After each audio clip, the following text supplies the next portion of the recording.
e vou socializar minha tela com vocês aí.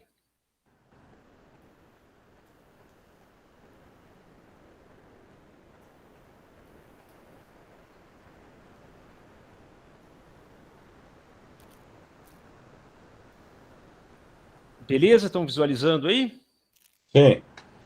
Ótimo. Pessoal, então a nossa proposta dessa nossa live aqui faz parte de uma discussão em algumas disciplinas, que a ideia é pensar em possibilidades, né, profissionais, né? Principalmente pelos reflexos pós-pandemia que estamos sentindo aqui no Brasil, a considerar um período de uma crise econômica, política, enfim, que vem desde 2014 e 15 aqui no Brasil, né? Então, um breve apanhado de alguns números aqui. Hoje nós somos 211 milhões de brasileiros, a quinta maior população do mundo. Ao mesmo tempo, como está o mercado de trabalho segundo o terceiro trimestre de 2021? Nós temos 177 milhões de brasileiros em idade ativa, ou seja, capazes de trabalhar. O que não quer dizer que trabalham, né? Desses 177 milhões em idade ativa, que vai mais ou menos de 16 a 60, 65 anos, nós temos aí 87 milhões em populações que estão trabalhando, né? População ocupada. Do outro lado da moeda, nós temos ali 89 milhões que não trabalham, né? 51% da população em idade ativa. O que não quer dizer que são desempregados, né? Já que não estão procurando emprego. O que nos interessa é observar esses 87 milhões. Desses 87 milhões, o que nós temos? 34 milhões hoje estão com carteira assinada no setor privado, que aí vai desde o agronegócio, a indústria, ao comércio, ao serviço, né? 34 milhões com carteira assinada. Se nós incluirmos a reforma trabalhista de 2017, esses números sobem para 45 milhões, né? Mas 34 milhões com carteira assinada. 3 milhões no setor público, 5 milhões de empregadas domésticas. E nós temos também 13 milhões de microempreendedores individuais e 28 milhões de pessoas que trabalham, que estão na informalidade no Brasil hoje. Comparando com a realidade do Canadá, é interessante a gente observar que a população do Canadá hoje ela é a 39ª do mundo e tem uma população 4 vezes menor do que a nossa. A estimativa hoje é que o Canadá tenha 38,2 milhões de pessoas. Porém, apesar de ter uma população 4 vezes menor do que a nossa, o Canadá hoje tem um nível de escolaridade, no mínimo, 3 vezes maior do que o nosso. Esse é um ranking das pessoas de 25 a 34 anos com ensino superior no Brasil. Então, nós temos, nessa faixa etária, 21% da população brasileira, de 25 a 34 anos, com ensino superior. Quando a gente compara isso com países desenvolvidos, por exemplo, no caso do Canadá, esse índice no Canadá chega a 62%, né? É o terceiro país no mundo com mais pessoas com ensino superior. Ao mesmo tempo, isso vem colocar um outro perfil de mão de obra, né? O Brasil hoje, pelo menos em 2020, ele fechou em 12º lugar em termos de produto interno bruto, né? Com 1,4 trilhão de dólares, que seria o equivalente a quase 8 trilhões de reais. E o Canadá, que tem uma população 4 vezes menor do que a nossa, é o 9º país do mundo no produto interno bruto, que coloca para uma realidade completamente diferente da nossa, né? Um país que tem um espaço geográfico maior do que o nosso, segundo maior país do mundo, ao mesmo tempo, uma população 4 vezes menor do que a nossa e um PIB maior do que o Brasil. Então, assim, é até difícil comparar com o Brasil, né? Mas esse é o esforço aqui para a nossa realidade.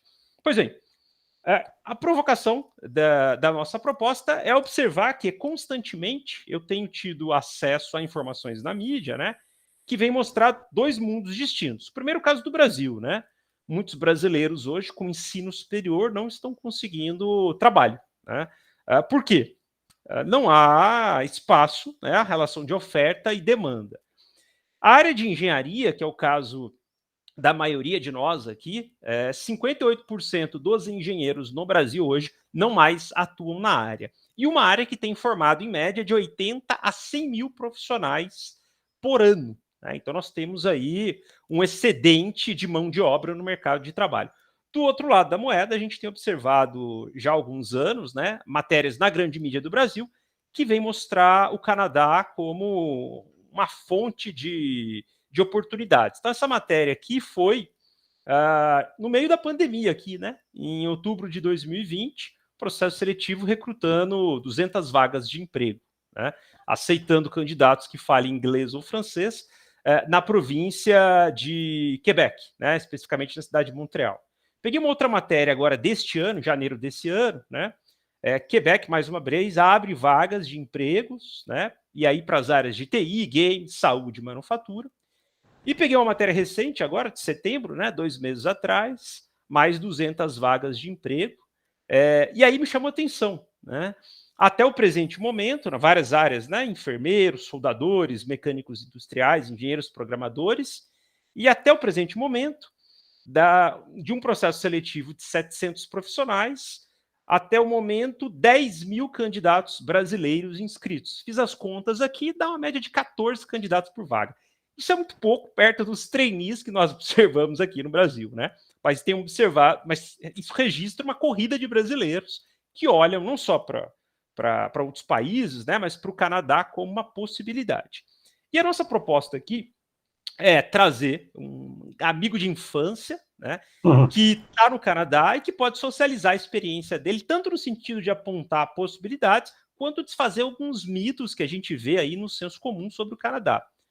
O nosso convidado aí é o João Guilherme.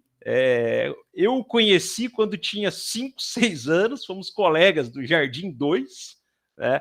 Ele tinha acabado de chegar, se não me engano, da Alemanha, não foi, João? Foi. Meu pai estudava. Se eu não me Foi fazer engano, ele havia doutorado, né? chegado da Alemanha, o pai dele estava fazendo um doutorado lá. Foi isso, não foi, João? Foi.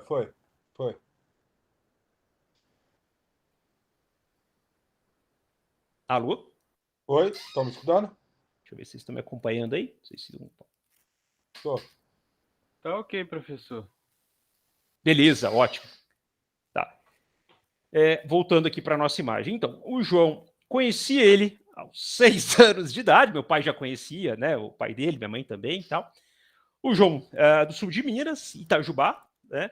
Ele se formou em economia, teve experiências de intercâmbio na época da graduação, no período de graduação, né? Tanto na Austrália quanto na Nova Zelândia.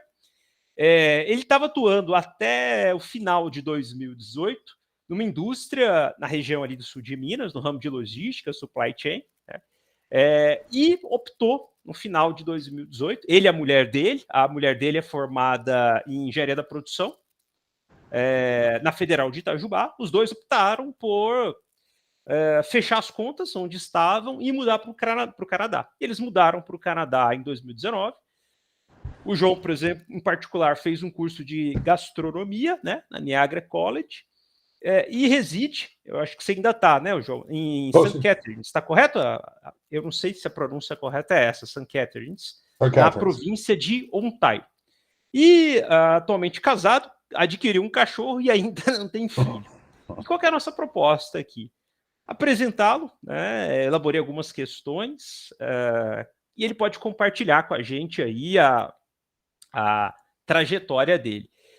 Só para vocês situarem aqui o mapa do Canadá, né? Geograficamente ele é maior do que o Brasil, o Canadá, faz fronteira aqui, está acima dos Estados Unidos, aqui é a província de Ontário, e a cidade em que o João reside está mais ou menos nesta região aqui, perto de cataratas, cataratas de Niagara Falls.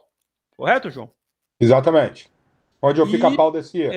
O que eu elaborei para nós aqui? Essa cidade de St. Catharines, algumas imagens aqui bem democráticas em termos climáticos, né? E o mais interessante aqui, um roteiro de perguntas que eu gostaria de comentar, já passando a palavra para o João aqui. A gente pode fazer um ping-pong primeiro, eu tenho algumas perguntas, depois eu abro para vocês, né? Mas a minha primeira pergunta para o João Guilherme para ele brevemente explanar para nós aí a trajetória dele, o que motivou ele e a mulher dele, né, largarem tudo no Brasil e mudar para o Canadá, né? E como é que foi brevemente essa trajetória aí dessa escolha bastante radical, entre aspas, já que os dois estavam empregados no Brasil, né? Não foi por uma questão, no caso de falta de emprego, né, mas de mudança sobre vários aspectos. Então, abro para você, João, primeiro para essa pergunta aí, e aí eu elaborei um roteiro, a gente vai trocando uma ideia, beleza? Ok.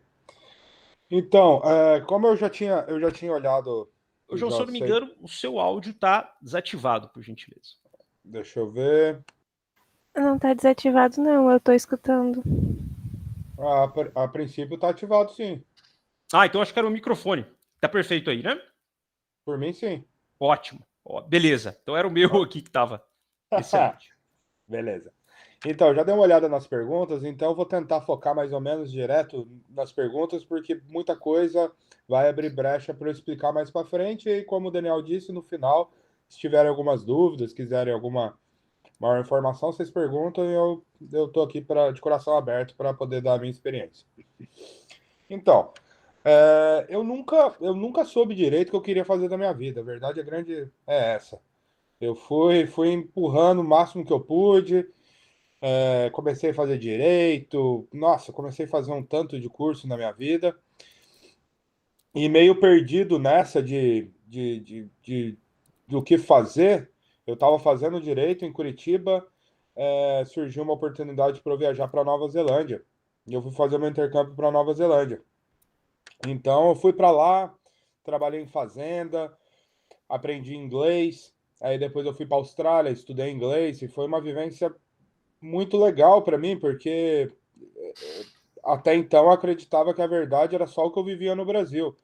E eu enxergava que parece que tem outros lugares mais confortáveis, né? Mais interessante, onde você vê que você tem qualidade de vida de verdade, onde você vê que você tem poder de compra, né? Coisa que é complicado no Brasil. Mas enfim, então eu fiquei com essa impressão. E nessa Nova Zelândia, Austrália, o pessoal lá cozinha muito mal. Então eu tive que aprender a cozinhar. E eu fui criando um amor pela cozinha muito grande. Voltei para o Brasil, porque tinha acabado o meu tempo. E aí eu voltei para o Brasil, não sabia, continuava sem saber o que eu queria fazer da minha vida. Pensei em falar para meu pai que ia fazer gastronomia, mas meu pai ia me matar na época. Então, eu fui seguindo conforme foi me empurrando. Eu acabei fazendo a faculdade de economia na minha cidade mesmo, e não estava fazendo nada, estava meio desiludido com a vida. A minha mãe entrou em contato com um amigo dela que trabalhava na Delphi, que é uma empresa de chicote automotivo, era um braço da GM. E por eu já falar inglês, eles estavam precisando de alguém para trabalhar lá na parte de logística internacional. Eu falava inglês, então eu fui chamado para essa entrevista, o chefe gostou de mim e eu entrei como estagiário. 6 meses depois, eles quiseram me efetivar. E eu lembro que eu falei assim, não, tô bem tranquilo, não tô a fim de trabalhar, não. Tô aqui porque minha mãe meio que me obrigou. E, e só porque eu falo inglês, aí o meu chefe falou assim, não, mas você trabalha muito bem, sei lá o quê, papapá. Eu quero que você trabalhar, eu quero você na minha equipe. Se eu tô te contratando é porque eu vejo potencial em você, etc. Eu falei assim, não, mas eu nem sou formado ainda. Ele falou assim, não, não interessa. E aí, como eu falei antes, eu fui conforme a maré foi me levando. Então eu entrei, trabalhei na DeFi, um conhecido meu da Delphi foi para a Alstom, que é uma empresa do setor energético francesa, que tem uma sede lá em Itajubá. Ele me chamou para eu ir, e foi aquela mesma coisa, eu falei assim, nossa, mas eu não sei nem formado ainda. Eu falei assim, não, vai, porque vai ser legal, e você mora perto, vai voltar para sua cidade, né, etc. Aí eu voltei para Itajubá, fui para a Alstom depois virou GE, e eu fui ficando. Só que desde o começo eu não queria. Então, a pressão, toda aquela situação, eu acordava, assim, eu trabalhava com logística no Brasil, um país extremamente burocrático. Sofria muito com canal vermelho, canal cinza, canal de tudo quanto é cor. Nas minhas mercadorias não enxergavam, o pessoal do chão de fábrica, todo mundo me pressionando, aquela pressão constante, reunião com fora do Brasil. Eu lembro que, tipo, o meu chefe saiu da empresa porque a pressão era muito grande e falou assim, João, você vai assumir meu lugar. Eu falei assim, não, pelo amor de Deus, eu não quero, nunca quis. E mesmo assim tive que aguentar a bronca e assumir a posição. Eu lembro que eu não era muito feliz. Eu só pensava no trabalho, eu acordava de madrugada, acordava vomitando, aquela pressão, toda aquela situação, não estava bem, eu pesava nessa época, sei lá, uns 150 quilos. Não tava fluindo. E aí a minha esposa também não estava muito satisfeita com o trabalho dela. Ela é engenheira de produção e engenheira de segurança do trabalho. Não estava vendo muita perspectiva. Salário...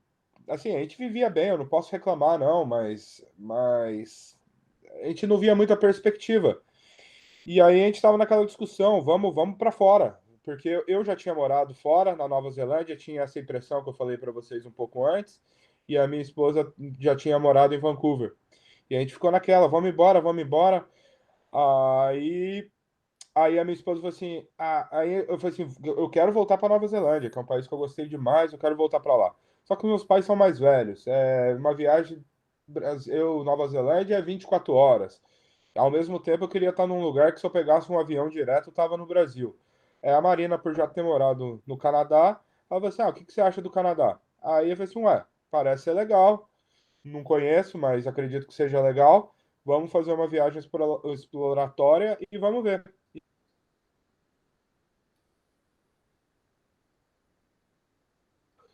Mas por volta disso, a gente veio para o Canadá passar um mês. Eu estudei inglês aqui como desculpa para tirar um tempo de férias maior. Aí eu vim, estudei, aí eu conheci Toronto, conheci Quebec e conheci Montreal. E aí quando a gente voltou para o Brasil, eu e a Marina, minha esposa, a gente falou assim, com certeza nossos planos para mudar para o Canadá. Porque eu via o pessoal feliz na rua, eu via um poder de compra, eu não conhecia como é que era trabalhar aqui, mas já tinha essa ideia, porque eu já trabalhei fora. Então, sei lá, foi esse que foi o gatilho para a gente mudar. Então foi toda a questão de insegurança no Brasil, de não ver futuro, de ver de não estar muito satisfeito com a minha vida. Então a gente veio para o Canadá, a gente já morou de desapego, de saudade de Brasil e de etc. Então a gente resolveu vir estritamente para o Canadá, porque eu pego um voo de Toronto, estou em São Paulo em 10 horas. Então foi esse que foi nossa escolha. O porquê do Canadá eu não estava bem, o porquê do Canadá por ser relativamente perto do Brasil, e porquê fora do Brasil, porque eu não estava satisfeito com a vida que eu estava levando no Brasil. Era só para trabalhar e eu não via muito futuro. Então era basicamente isso. Alright? Excelente, Eu João. não, eu não, eu não quero estender muito com alguns posicionamentos, porque eu sei que mais para frente você vai ter umas perguntas que eu vou chegar em alguns pontos que eu queria citar agora. Então por isso que eu fui mais breve. Perfeito. O interessante é que a gente está analisando aqui do ponto de vista basicamente econômico, né? Olha, possibilidade Brasil-Canadá, porém há várias questões que atravessam isso. O interessante é que você trouxe a sua trajetória mostrando que havia uma questão de sentido de vida, né? Muito além de uma questão econômica, ainda que a questão econômica seja muitas vezes condicionante, né? Então, Sem é sombra de bem dúvida. interessante isso, né? Situar nesse nosso bate-papo essa relevância do sentido da vida aí nesse processo, né? Sem sombra de Aproveitando dúvida. o gancho com essa observação, ainda do ponto de vista do mercado, como é que você está enxergando agora o mercado do Canadá pós-pandemia, né?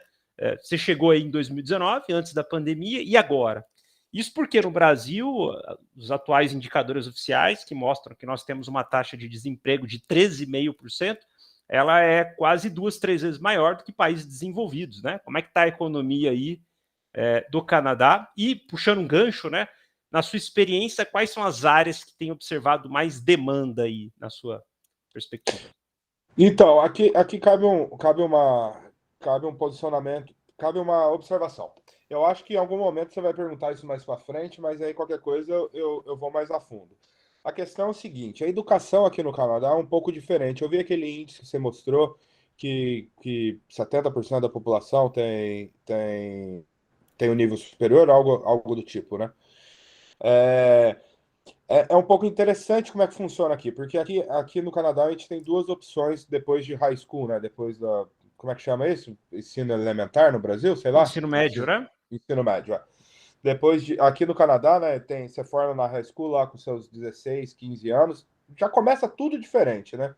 Você, da sua high school, você vai escolher para mais, o que você tem mais aptidão, e você vai focar no que você gosta mais. Eu lembro que na nossa época, estudava umas químicas orgânicas, umas biologia de pesadaça que, legal, foi interessante, mas assim, nada que me agregou tanto. Eu acho que se eu tivesse focado em outros assuntos que me interessavam mais, eu acho que eu poderia ter aproveitado mais a escola, vamos dizer assim. Mas, terminando a high school, você tem a possibilidade de você ir para a university, ou de você ir para o college. O que acontece? University são mais os cursos que são acadêmicos mesmo, de estudo, né? Você vai fazer filosofia, você vai fazer uma engenharia, você vai fazer sociologia, você vai fazer essas, aonde requer mais elaboração, estudos e etc. No no college, são os cursos mais mão na massa, vamos dizer assim. Então, você vai fazer um college de torneiro mecânico, de gastronomia, que é o meu caso, de marcenaria, de diversas coisas. E como que funcionam essas vagas? O college abre as vagas conforme a necessidade de mercado. Então, aqui é uma região muito turística. Então, o meu college é conhecido porque tem a gastronomia, tem o curso de fazer cerveja, tem o curso de fazer vinho, tem o curso de agronomia, de greenhouse, que está nessa situação da nossa área, que é muito turística, o college é voltado nisso. Tem uma cidade aqui do lado que é mais industrial. Então lá o college é mais voltado para torneiro mecânico, para solda e etc. Então, pelo que eu entendi, bastante conversa que eu tive com o pessoal, o Canadá vai montando os colleges conforme as necessidades da região. Então, a sua chance de empregabilidade é muito alta em tudo que você fizer. Porque se tem o curso no college, é que possivelmente tem vaga no mercado. Eu escuto muita história, porque é muito antagônico, né? O que o Daniel acabou de falar, que no Brasil essa alta taxa de desemprego, comparado com aqui, que eu conheço assim, algumas histórias de empresas fechando porque não tem mão de obra. Então, não tem. O cara tenta contratar, tenta colocar salário mais alto e não tem mão de obra. O canadense é um, é um povo meio vagabundo, vamos dizer assim. Eles são muito, eles são muito frouxos, né? Não sei qual que é a melhor palavra, mas eles não aguentam o batidão, não. Então, assim, é pouca gente que aguenta trabalhar. E assim, e comparado com o trabalho no Brasil, não é nada, entendeu? Todos os meus amigos brasileiros que estão aqui se destacam de tudo quanto é maneira, em todas as posições, em todas as áreas, porque a gente já é descolado de natureza, né? Então, E pode falar.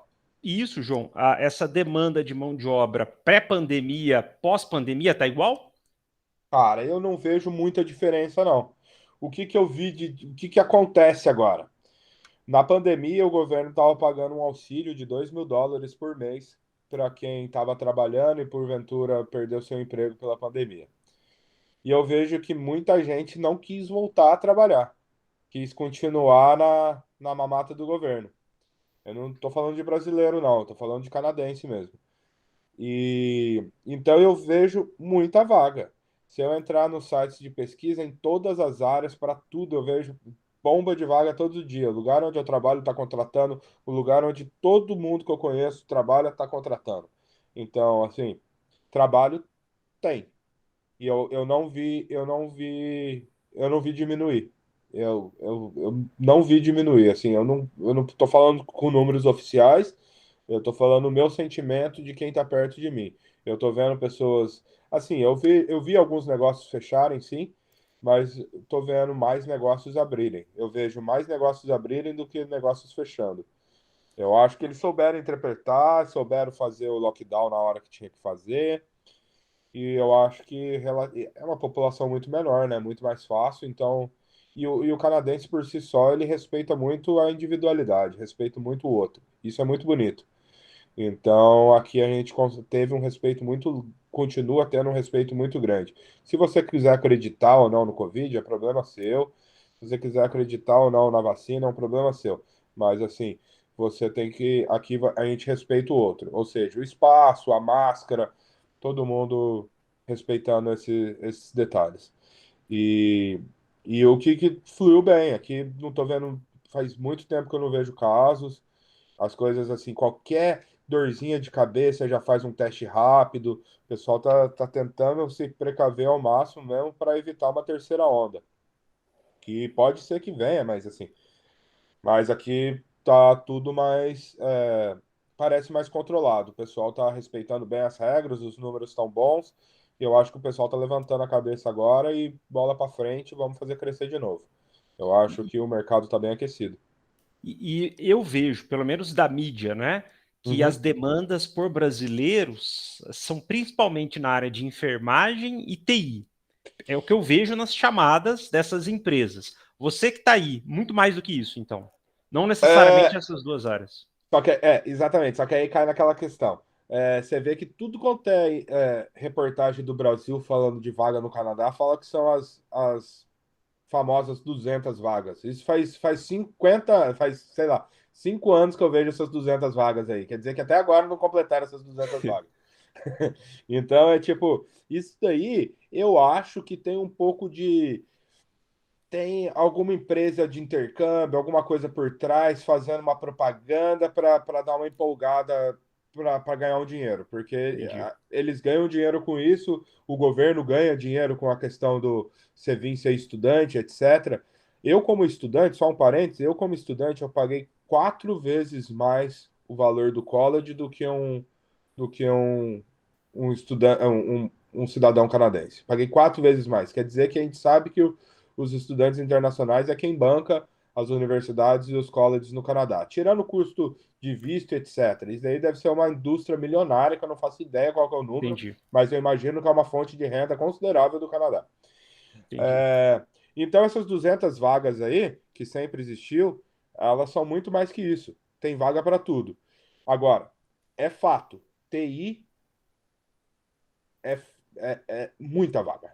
TI é muita vaga, pessoal desesperado. Eu conheço alguns amigos que trabalham em TI a ponto de ter briga para eles irem para outra empresa, assim, tentar disputar a mão de obra deles, porque TI é fraco e eu acho que não sei, eu não sei se os colleges e as universidades aqui são fracas em relação à TI, ou não sei se tem pouco college, se eles ainda não fizeram essa estrutura, mas TI precisa muito.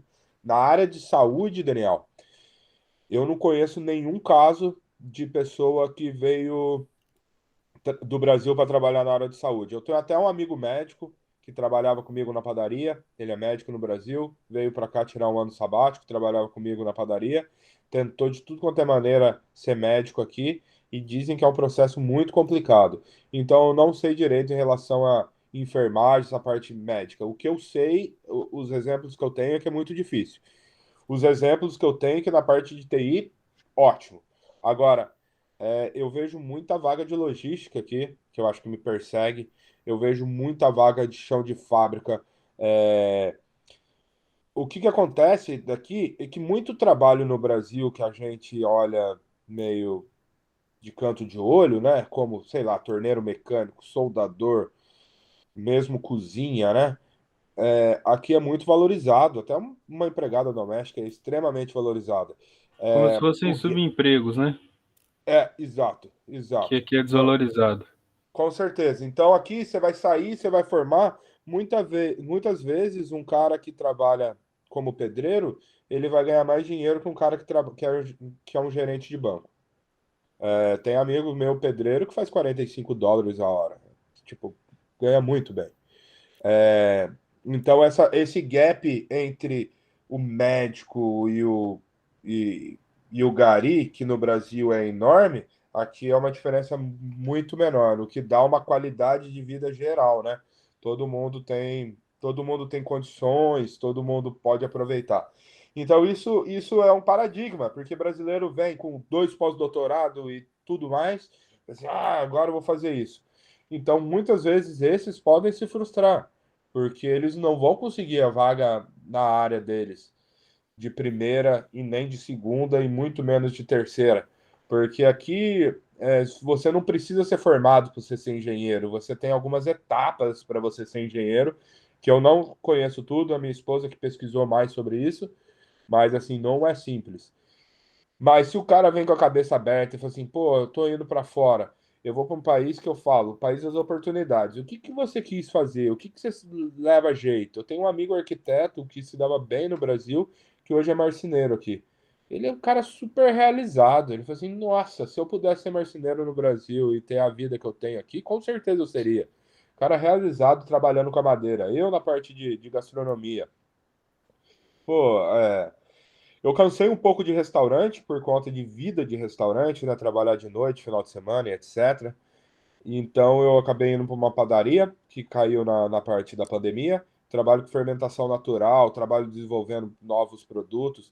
Então, para mim, é muito interessante. Eu tenho assim, tesão no que eu estou fazendo. Eu acordo de manhã, vou trabalhar de boa, vou trabalhar feliz, e eu sei que o dinheiro que eu faço é um dinheiro que eu vivo bem, entendeu? Que eu consigo, tenho poder de compra e etc. Então, eu acho que eu me perdi um pouco no começo da pergunta. Não, mas hoje, a ideia é você ir socializando a sua vivência mesmo. Esse, É, esse roteiro é só para a gente só para dar trazer uma alguns ideia. pontos chaves aí. Sim, Aproveitando um gancho, a sua mulher, a Marina, ela é formada em engenharia de produção e trabalhava na área. Quando sim. ela foi para aí, para ela conseguir utilizar o diploma dela de engenheira, por exemplo, aqui no Brasil se precisa-se de uma certificação. Aí também ou não? Como é que funciona esse trâmite? É mais Cara, complexo? Ela fez ou não? não. A minha esposa foi para trabalho normal. Ela começou a trabalhar numa loja de roupa, né? Trabalhava na Tommy e começou de baixo, por causa que você começa devagarzinho. Aí ela começou como part-time. Gostaram do serviço dela. Foram para full-time, que ela trabalhava tipo a semana inteira, né? E aí depois ela resolveu mudar, foi pro Walmart, começou a trabalhar debaixo do Walmart e hoje ela é gerente do floor. Então assim, a gente vê crescendo. Ela não quis ir para a parte de engenharia ainda, não sabe se vai querer, porque ela fez engenharia por fazer mesmo, assim, não era a paixão dela. E um processo complicado, então, assim, ela tá focando em fazer outra coisa, entendeu? Para alguma coisa. Ela não quis ir na parte de engenharia, não. Mas, assim, eu não conheço ninguém que trabalhe como engenheiro aqui. Eu acho que não. Entendi. Porque dizem que é um processo complicado. Você pode trabalhar numa empresa, você pode ser um auxiliar, né? Você pode ajudar com outras coisas, mas como engenheiro mesmo, eu acho que eu não conheço ninguém. Conheço um cara. Conheço um cara que veio do Brasil para uma vaga na Bosch. Ele era engenheiro na Bosch no Brasil e veio direto para ser engenheiro aqui. É o único cara que eu conheço. Mas, assim, é por causa que foi uma vaga, um negócio interno. Agora, para a Marina falar que ela é engenheira aqui, eu acho que é um processo bem complexo. Eu não vou conseguir responder como é que é, mas, assim, eu sei que simples não é. Eu estava vendo, eu estou te perguntando isso porque eu estava vendo na área da saúde, né? Por curiosidade, eu vi, por exemplo, na área de veterinária, que há uma prova e que o processo não é simples, né? Não. Para conseguir essa questão do diploma, né? Nesse Eu, aspecto. não, eu tenho uma amiga que é veterinária e ela trabalha numa clínica. Ela provavelmente ela tem muito mais conhecimento do que muita gente que está trabalhando lá, mas ela não, até agora não conseguiu. Tá trabalhando na clínica ainda, possivelmente mais para frente ela vai tentar validar. Parece que tem 3 ou 4 faculdades de veterinária no Canadá. Então dizem que, tipo, é um negócio legal, dá bastante dinheiro. A grana que eu gasto com meu cachorro aqui, eu imagino que veterinário deve ser rico. Mas, mas é bem complicado mesmo. É bem complicado você validar. Então aqui a mentalidade de vir para o Canadá é tirar esse paradigma de eu era isso no Brasil e vou querer ser isso no Canadá. Isso é o primeiro motivo de frustração, tá ligado? Você tem que Interessante. vir com a cabeça baixa para começar do zero. Você é um cidadão novo. Você está começando do zero.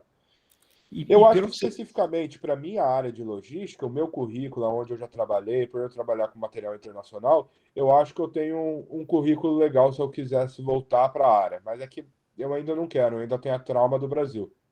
Mas só para ilustrar uma coisa engraçada também. cheguei aqui no college e eu fui fazer. Meu curso chama Culinary Management. Ou seja, eu tive a parte de culinary e tive a parte de management, que é a parte administrativa do business, né? Eu sou economista no Brasil, trabalhei com número, gosto de número, etc, né? E eu lembro que eu tive uma aula de matemática na primeira semana minha aqui no college. Fui fazer aula de matemática, assim, e aí eu tava, sei lá, tava achando que tava meio estranho. Na primeira aula nossa, o pessoal tava ensinando a somar fração. Eu falei assim, tem alguma coisa esquisita aqui. Aí depois foi ensinar a multiplicar a fração. Eu falei assim, meu Deus, o pessoal não tá sabendo. Depois foi ensinar a mexer com arredondamento. Eu falei assim, não é possível, pessoal. Quem está perdendo isso? E chegou uma questão lá que de regra de 3. E eu lembro que eu tive que ensinar para os caras aqui no Canadá o que é regra de 3, para os estudantes. E aí o cara falou assim, mas por que você multiplica em X? Eu falei assim, cara, eu não consigo te explicar, cara. Se isso é isso, isso é isso, e é isso. E então, onde que eu quero chegar? Aqui tem esse índice aí de estudo alto aí, mas é um estudo bem limitado. Eu vejo que a galera aqui é fraca de matemática, e isso é um diferencial nosso do Brasil. Apesar de a gente ter um over study, né? A gente estudou muito mais do que a gente deveria na nossa escola, mas a gente tem uma base muito mais forte que eles. E é alguma coisa. Isso é de se tirar proveito, entendeu? Em Eu lembro comparação que com os nativos mesmo. com os nativos mesmo. Porque os indianos, por exemplo, os caras são uns raios de matemática. Os caras são bons pra caramba. É tipo a gente. Mas os nativos são bem tapados mesmo. Já ouvi dizer que Brasil ficava na Europa. Já ouvi dizer, já escutei umas coisas absurdas. Eu tive uma aula de economia no college, que aí o professor falou assim: ó, pessoal, então, juros é de 12% ao ano. Quanto que é por mês? Aí eu calculei. E aí, tipo, eu tava calculando, e aí os caras responderam 1%. E todo 1%, 1%, 1%. Eu falei assim, aí, tipo, meu coração deu uma parada, assim, eu falei assim, mas é isso mesmo? E o professor falando que é certo. Aí eu falei assim, não, mas juros sobre juros, não tem isso, não funciona. Aí chegou uma hora que eu comecei a questionar tanto ele, que ele falou assim, João, você tá certo, mas não complica não. Então você vê que, tipo, tem umas coisas bem bizarras, assim, do ensino aqui. Ao mesmo tempo que é legal para quem é mão na massa e que quer trabalhar, é muito estranho para quem. É lógico, se você for numa universidade de Toronto para estudar economia, a gente não vai estar discutindo o que eu estou discutindo agora. Mas, assim, mas isso é uma coisa que eu acho que no Brasil, eu acho que mais pessoas não iam ficar felizes em escutar que 12% ao ano é 1% ao mês, entendeu? Coisa doida, Ju. E aproveitando essas questões aí da formação, você já até respondeu, né? Que na verdade, às vezes, vir com um diploma ou não, do ponto de vista financeiro, talvez não faça tanta diferença, né? E Nenhuma. aí nem é necessário entrar num processo de solicitar certificação e tudo, né? Acredito Considerando que a não. questão. E aí, a minha pergunta é: hoje, por exemplo, o seu trajeto foi ir para estudar e Uhum, ganhar um tempo, né, que permitiu você trabalhar até uhum, conseguir a oficialização da documentação. Pelo que você tem uhum. observado dos estrangeiros, principalmente dos brasileiros, quais são os caminhos que eles estão utilizando para migrar ou tentar migrar para o Canadá, pelo que você tem observado aí? Boa.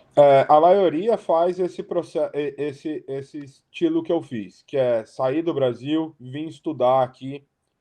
Normalmente é algo que você faz em casal, porque fazer sozinho. Porque é o seguinte, quando você vem em casal, a mim, quando eu tô estudando, eu só posso trabalhar 20 horas por semana. A minha esposa é liberada para trabalhar o tanto que ela quiser. Quando eu estou em férias e etc., eu posso trabalhar o que eu quiser também. Só que 20 horas por semana é pouco. Você sozinho vai ter que batalhar bastante para conseguir se manter bem e pagar suas contas, etc. Agora, nesse esquema de casal é interessante que tendo uma pessoa trabalhando full time e a outra part time, é, já consegue se pagar. Eu ainda tive uma vantagem que eu trabalhava no college, então eu não considerava muito essas horas, essas 20 horas. Eu trabalhava essas 20 horas, mas eu trabalhava dentro do college também, o que não considerava essas 20 horas. Então eu consegui trabalhar mais, levantar uma grana a mais, então o que foi importante. Mas na sua pergunta eu vejo que tem duas maneiras de fazer. Você pode vir dessa maneira que eu vim, que é a relativa, que é a mais cara, mas é a mais imediata. Ou você pode aplicar os processos de imigração do Brasil, aí você vai ter que comprovar inglês, você vai ter que comprovar que você comprovando que você é formado em alguma coisa, te sobe muitos pontos. Você não vai precisar desse diploma, mas você precisa mostrar que você tem um estudo prévio no Brasil. Isso sobe muito ponto, pós-graduação sobe ponto. Assim, eu não sou agente de imigração, então eu não posso dar todos os detalhes, mas assim, se pesquisar no YouTube, tem milhões de vídeos sobre isso com pessoas que entendem. Mas você consegue fazer todo esse processo do Brasil e assim que você receber a documentação, você já vem para o Canadá como cidadão permanente. Essa é uma maneira legal, é a mais barata, mas é a mais demorada. E ainda por conta de Covid, foi questão. Tem pessoas que estão com o processo parado 2, 3 anos. Assim, não vou nem chutar datas, porque eu sei que tem pessoas com o processo parado. E pessoas que vieram para estudar por conta de dar dinheiro para o college, sei lá o que, é um processo mais rápido. E a experiência no Canadá, que é eu trabalhar aqui no Canadá, me conta bastante ponto. O meu caso foi um pouco de sorte por conta do Covid. Eles abriram um processo especial para quem continuou trabalhando no Covid. Que eles falaram assim, se vocês trabalharam, eu acho que vocês merecem uma oportunidade. Como eu e minha esposa estavam trabalhando, a gente entrou por esse processo. Então, nossa vida se encaminhou bem fácil, assim, bem mais fácil do que normalmente é. Mas, ao mesmo tempo, eu sei que é um processo tenso, você fica na tensão, é investimento de tempo, investimento de dinheiro e etc. Mas, assim, eu não conheço nenhum caso de brasileiro que foi negado. Eu digo, depois que estava aqui no Canadá, que não conseguiu dar esse próximo passo. Principalmente se você é uma pessoa que está fazendo certinho, entendeu? Você não vai dar um mau exemplo aqui. Você tem que fazer o que as regras mandam. Que é essa questão das 20 horas, por exemplo. Eu lembro quando eu cheguei aqui, tinha um indiano que virou manchete no Canadá inteiro, que ele trabalhava mais que essas 20 horas e o governo foi lá e extraditou ele. Eu acho que vez ou outra o governo deve pegar um ou outro de exemplo, entendeu? Porque não é muito do perfil do canadense. Eles são muito receptivos, né? E eles sabem que você está trabalhando, você está ajudando muitas vezes porque algum canadense não quer fazer o que você está fazendo. Então, assim, mas assim, vez ou outra eles pegam uns bodes expiatórios. Então, eu acredito que se você manter na linha, fizer a sua parte bem feita, a chance de ter sucesso é bem grande. Eu não escuto muito exemplo, eu não consigo lembrar nenhum exemplo de negativa. Eu consigo saber vários exemplos de visto que foram negados no Brasil. Mas eu digo, depois que você chegou aqui, está encaminhando a sua vida, eu não conheço nenhum exemplo de alguém que teve que ir embora para o Brasil porque acabou o visto e não conseguiu estender. Deve existir, mas eu não conheço. E, João, a questão nos Estados Unidos é muito comum o imigrante legal, até porque o mercado informal é fortíssimo e é sustentado por isso, né? A minha Uhum. irmã foi para o Canadá, vou até puxar um gancho com uma pergunta aqui da Angelina no chat. A minha irmã foi para o Canadá, acho que em 2011, 2012. E depois ela foi para os Estados Unidos. No Canadá, ela não conseguiu trabalhar, João, porque ela foi como visto de estudante. Nos Estados Unidos, ela fez dinheiro. Né? A pergunta da Angelina é a Acabei de seguinte: ver. no Não dá. Canadá, o visto de estudante não dá para o trabalho, né? Esse Não. pessoal não consegue trabalhar, né? Não, eu acho que eu entendi a pergunta dela, foi mais no sentido de você vir para o Canadá para você estudar inglês. Você vir para o Canadá para você estudar inglês, a princípio você não tem visto de trabalho. A não ser que você venha para fazer o PGWP. Mentira, falei bosta. Você fazer o Pathway, que é. Porque o que eu fiz? Eu prestei uma prova de proficiência de inglês no Brasil, então eu apresentei a minha nota para o meu college, e o meu college falou assim: ok, ele tem inglês suficiente para vir direto. Se eu não tivesse esse inglês suficiente para vir direto, eu poderia fazer esse Pathway, que é eu estudar inglês aqui, mas esse inglês é voltado para eu fazer um college ou uma universidade. E aí, se eu tiver nessa situação, eu acho que a regra mudou, quase certeza. E aí, nessa situação, você pode trabalhar. Aí você pode trabalhar as 20 horas por semana, ou seu marido ou esposa trabalhar full time. A mesma regra que, que serviu para mim. Mas é só isso. Agora, eu vim para Toronto para estudar inglês mesmo, só inglês há um tempo atrás, e não podia trabalhar. O mercado informal aqui existe, mas é muito pouco, muito, muito difícil. Sei lá, se você chegar e, sei lá, você vai conseguir cuidar de uma criança, quem sabe, você vai, dependendo do que for, você vai conseguir trabalhar no, numa obra, como pedreiro, alguma coisa assim, só que os caras vão ganhar dinheiro em cima de você, vão te pagar muito pouco. É um negócio que não é muito incentivado e eu não vejo muito acontecer. Então eu acho que é simplesmente é diferente dos Estados Unidos, sem sombra de dúvidas. E aproveitando o gancho com a questão do inglês, o Hum. nível de emprego aí, de condições de emprego, tem uma relação direta com o domínio do idioma, né? Médio, Daniel, médio. Médio.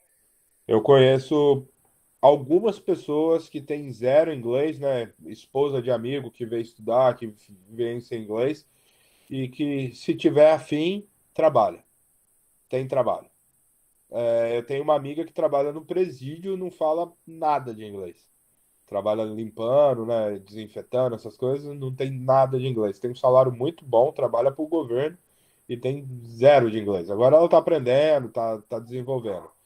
Eu acho que médio, porque seria mais ou menos a minha situação se eu fosse para Montreal. Meu francês é muito básico, mas eu acho que eu teria emprego.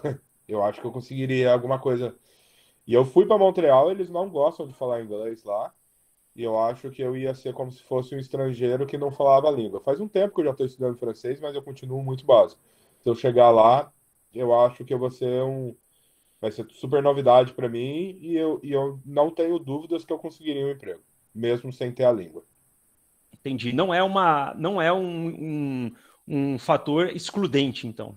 Acredito que não, cara. Assim, se for um trabalho muito específico, etc., lógico que você não vai conseguir o melhor trabalho do mundo, mas algum tipo de trabalho você vai conhecer. Porque o Canadá, eu acho que sempre recebeu imigrante, eu acho que eles estão bem acostumados com esse fato dessa loucura, né? De ter gente do mundo inteiro aqui falando várias línguas e tudo diferente. Então eu acho que eles são um pouco mais acostumados com isso, não tem essa discriminação. Eu falo inglês bem, mas assim, cometo muitos erros e não é sempre que eu entendo. Hoje eu tenho uma vaga de supervisão, tenho que participar de reuniões, algumas reuniões, etc. Às vezes eu pastelo na região, na reunião, não estou entendendo nada. Então eu pergunto para eles, ó, desculpa, eu não entendi. Eles falam de uma outra maneira, sei lá o quê, mas assim, nunca tive problema, sempre foram muito solícitos em me escutar, querendo tentar me entender e ao mesmo tempo se fazerem entendido. Então, eu acho que eles são bem educados nesse sentido. Eu acho que isso não é uma questão de exclusão, não. É exclusão. E, João, pessoal, eu estou fazendo só uma rodada e depois eu passo aí para vocês ficarem à vontade para outras perguntas, tá? Só um panorama aí que pode responder algumas questões. E agora, logo em seguida, eu vou passar a palavra para a turma, mas eu tenho várias questões, né? Uma delas é o seguinte, João, qual que é o perfil dos brasileiros que têm migrado aí? O que você tem observado? Porque, por exemplo, nos Estados Unidos você tem, ou sei lá, Portugal, você tem vários brasileiros que fizeram o ensino médio e foram para lá e trabalham como Uber, por exemplo, né? E assim vai, Estados Unidos também, pessoas que entram ilegal e tal. Aí, qual que é o perfil dos brasileiros que você tem contato? Como eles Tá. eram? Uma classe média brasileira? Qual que era o perfil? Eu acho que assim, não conheço ninguém, absolutamente nenhum brasileiro que veio para cá ilegalmente. E eu conheço brasileiros que foram para os Estados Unidos ilegalmente, conheci alguns brasileiros ilegais no Brasil, tenho amigo ilegal no Brasil, nos Estados Unidos, mas eu não conheço nenhum aqui no Canadá. Eu vejo, cara, eu posso estar muito influenciado pela minha micro bolha. Não sei se vai ser uma resposta que vai condizer com o Canadá no geral, mas assim, o que eu vejo aqui na minha região, todo mundo estruturado, classe média, formado, com emprego relativamente bom no Brasil. E é esse o perfil, cara. É o perfil de pessoas de assim. Eu vejo, por causa que a minha região é muito turística, então muita gente veio para cá para fazer o curso de brewing, que é de fazer cerveja, ou maker de fazer vinho. que são cursos que não tem muito no mundo. Eu acho que o único college no mundo que tem gastronomia, cervejaria e vinícola no mesmo lugar é o Niagara College. Eu acho que não tem mais nenhum outro lugar. Então as pessoas vieram muito específicas, assim, o pessoal que eu tenho muito contato é para esses cursos muito específicos. Então eu acho que vieram para realizar um sonho mesmo. Mas eu conheço uma turma da TI que veio por conta dessas propagandas de 200 vagas de emprego. Então, eles vieram porque realmente a necessidade de TI é muito boa, é muito grande a procura por mão de obra nessa área. Então, eu conheço uma turma que veio para isso, mas a maioria que eu conheço é pessoal que veio para imigrar e veio com, assim, já formado, já com estrutura, muita gente com família completa, com filho, cachorro e tudo mais. São pessoas mais velhas, principalmente aqui para minha região. São pessoas lá dos seus 30 anos, 30 e tantos, 40, mais velhas, que já vêm com família porque está desmotivada com o Brasil por qualquer razão. Ou violência, ou falta de perspectiva, ou qualquer coisa nesse sentido. Você tocou num ponto que já era até uma pergunta. A maioria das pessoas que estão acompanhando a live aqui são jovens, mais jovens que a gente, que já não é nem jovem mais, né, João? Agora sim, quem entra na categoria de adulto com filhos não é um restritivo para o Canadá? De forma alguma. Eu acredito que, dependendo de como for, pode ser até um atrativo. Porque essa história do Canadá querer que você monte família, que você traga criança, eu acho que é bem verdade mesmo. Eu vejo uma sociedade muito velha aqui. Eles estão precisando renovar. Eu acho que isso é uma preocupação real deles. Eu não vejo problema nenhum com criança, e pelo contrário, o que eu sei é o seguinte: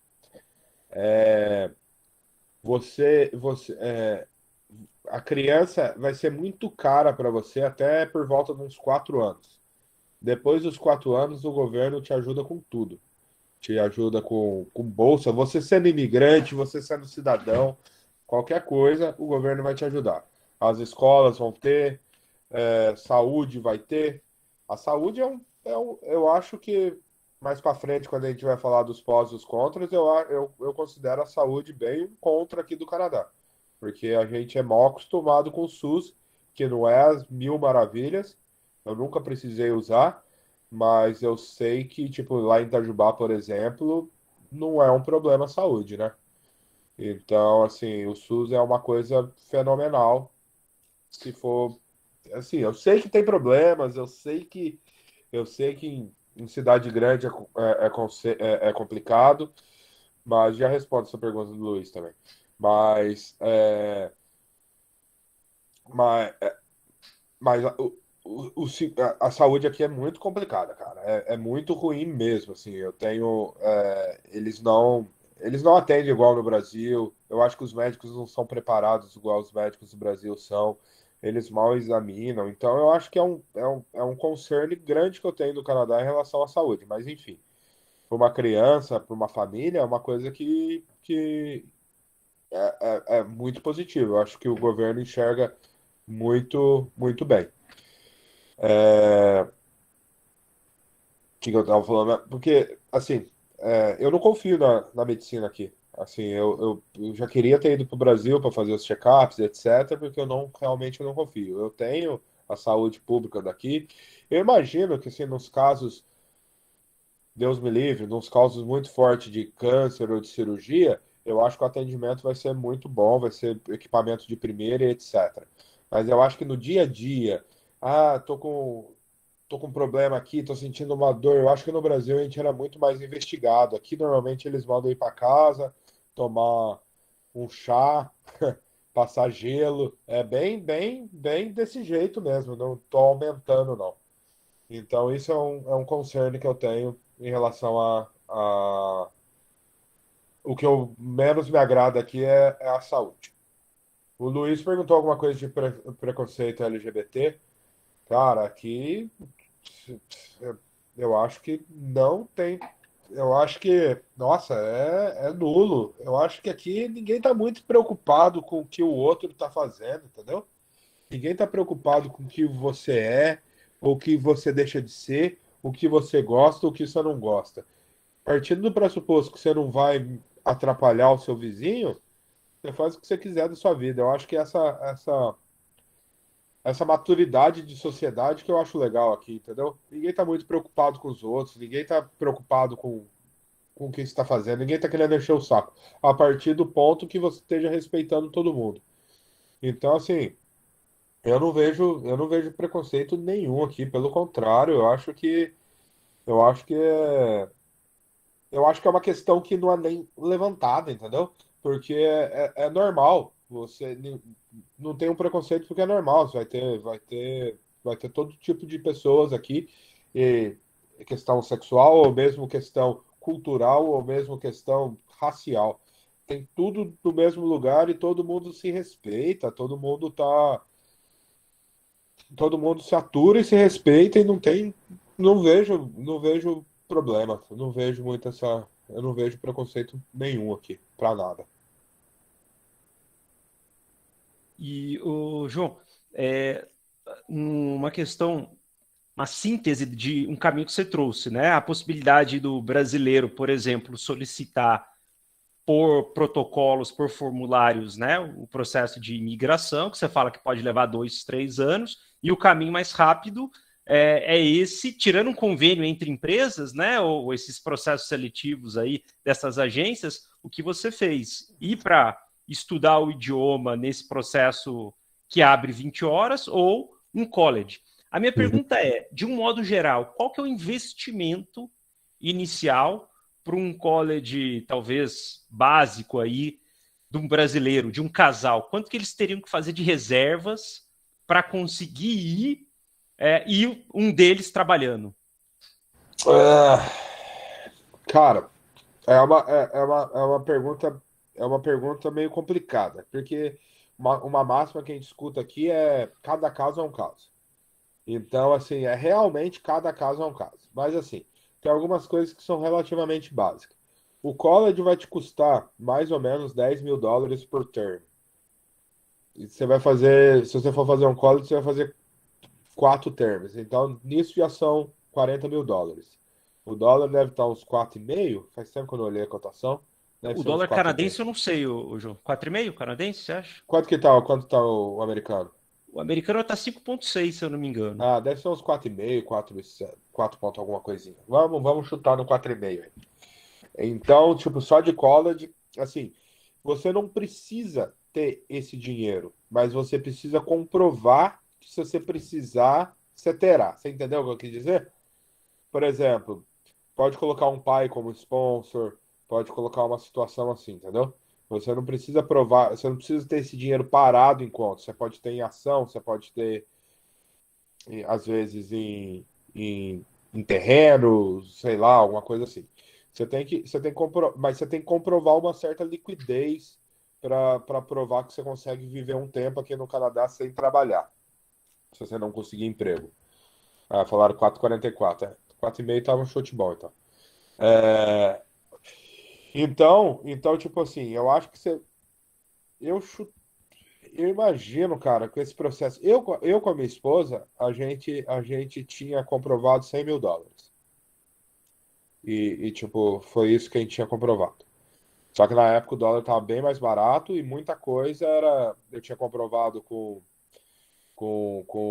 sponsor do meu pai, tinha comprovado com o terreno que eu tenho, que não era liquidez. Eu tinha um dinheiro líquido. Assim, eu prefiro não responder essa pergunta, porque, mesmo já tendo respondido alguma coisa, porque as regras podem mudar e também eu posso passar uma falsa ilusão de alguma coisa que pode ser um pouco diferente. Eu acho que existe assim muitos, muitos, muitos canais no YouTube, que é coisa que eu me arrependo de não ter assistido antes de migrar, que são pessoas responsáveis, lógico que você vai pesquisar, mas são empresas responsáveis que têm essa atualização sobre esses assuntos assim mais corriqueiro. É uma coisa que já não é uma preocupação minha mais, então é uma coisa que eu não pesquiso mais, então eu tô meio por fora. Mas eu imagino que, sei lá, eu não consigo imaginar quanto que deve ser agora, mas eu imagino uns US$ 100.000 ainda. você comprovar, no caso, quase 500 mil reais. Eu até assustei agora quando analisei agora, porque é o que eu falei antes, esse é o processo mais caro, mas é o processo mais rápido, né? A gente conseguiu vir relativamente rápido. Existem outros processos mais baratos que não seriam assim. E o college que eu escolhi foi mais caro também. Então tem várias situações, entendeu? Uma situação, se alguém quiser começar a pesquisar e achar interessante vir para cá, a única dica que eu acho que eu posso dar mesmo é para sempre procurar college público. Porque no meu caso, que eu fiz 2 anos de college público, ele me deu direito a um visto de 3 anos depois dos 2 anos. Se eu fizesse 1 ano de college público, ele me daria direito de 1 ano de trabalho de work permit. Como eu fiz de 2, ele me deu direito de 3 anos de permit. Se eu fizesse um college privado, eu não tenho direito a esse permit depois. Então, se for para investir um dinheiro em alguma coisa, eu acredito que o college público tem essa vantagem, porque você vai conseguir, é quase direito adquirido.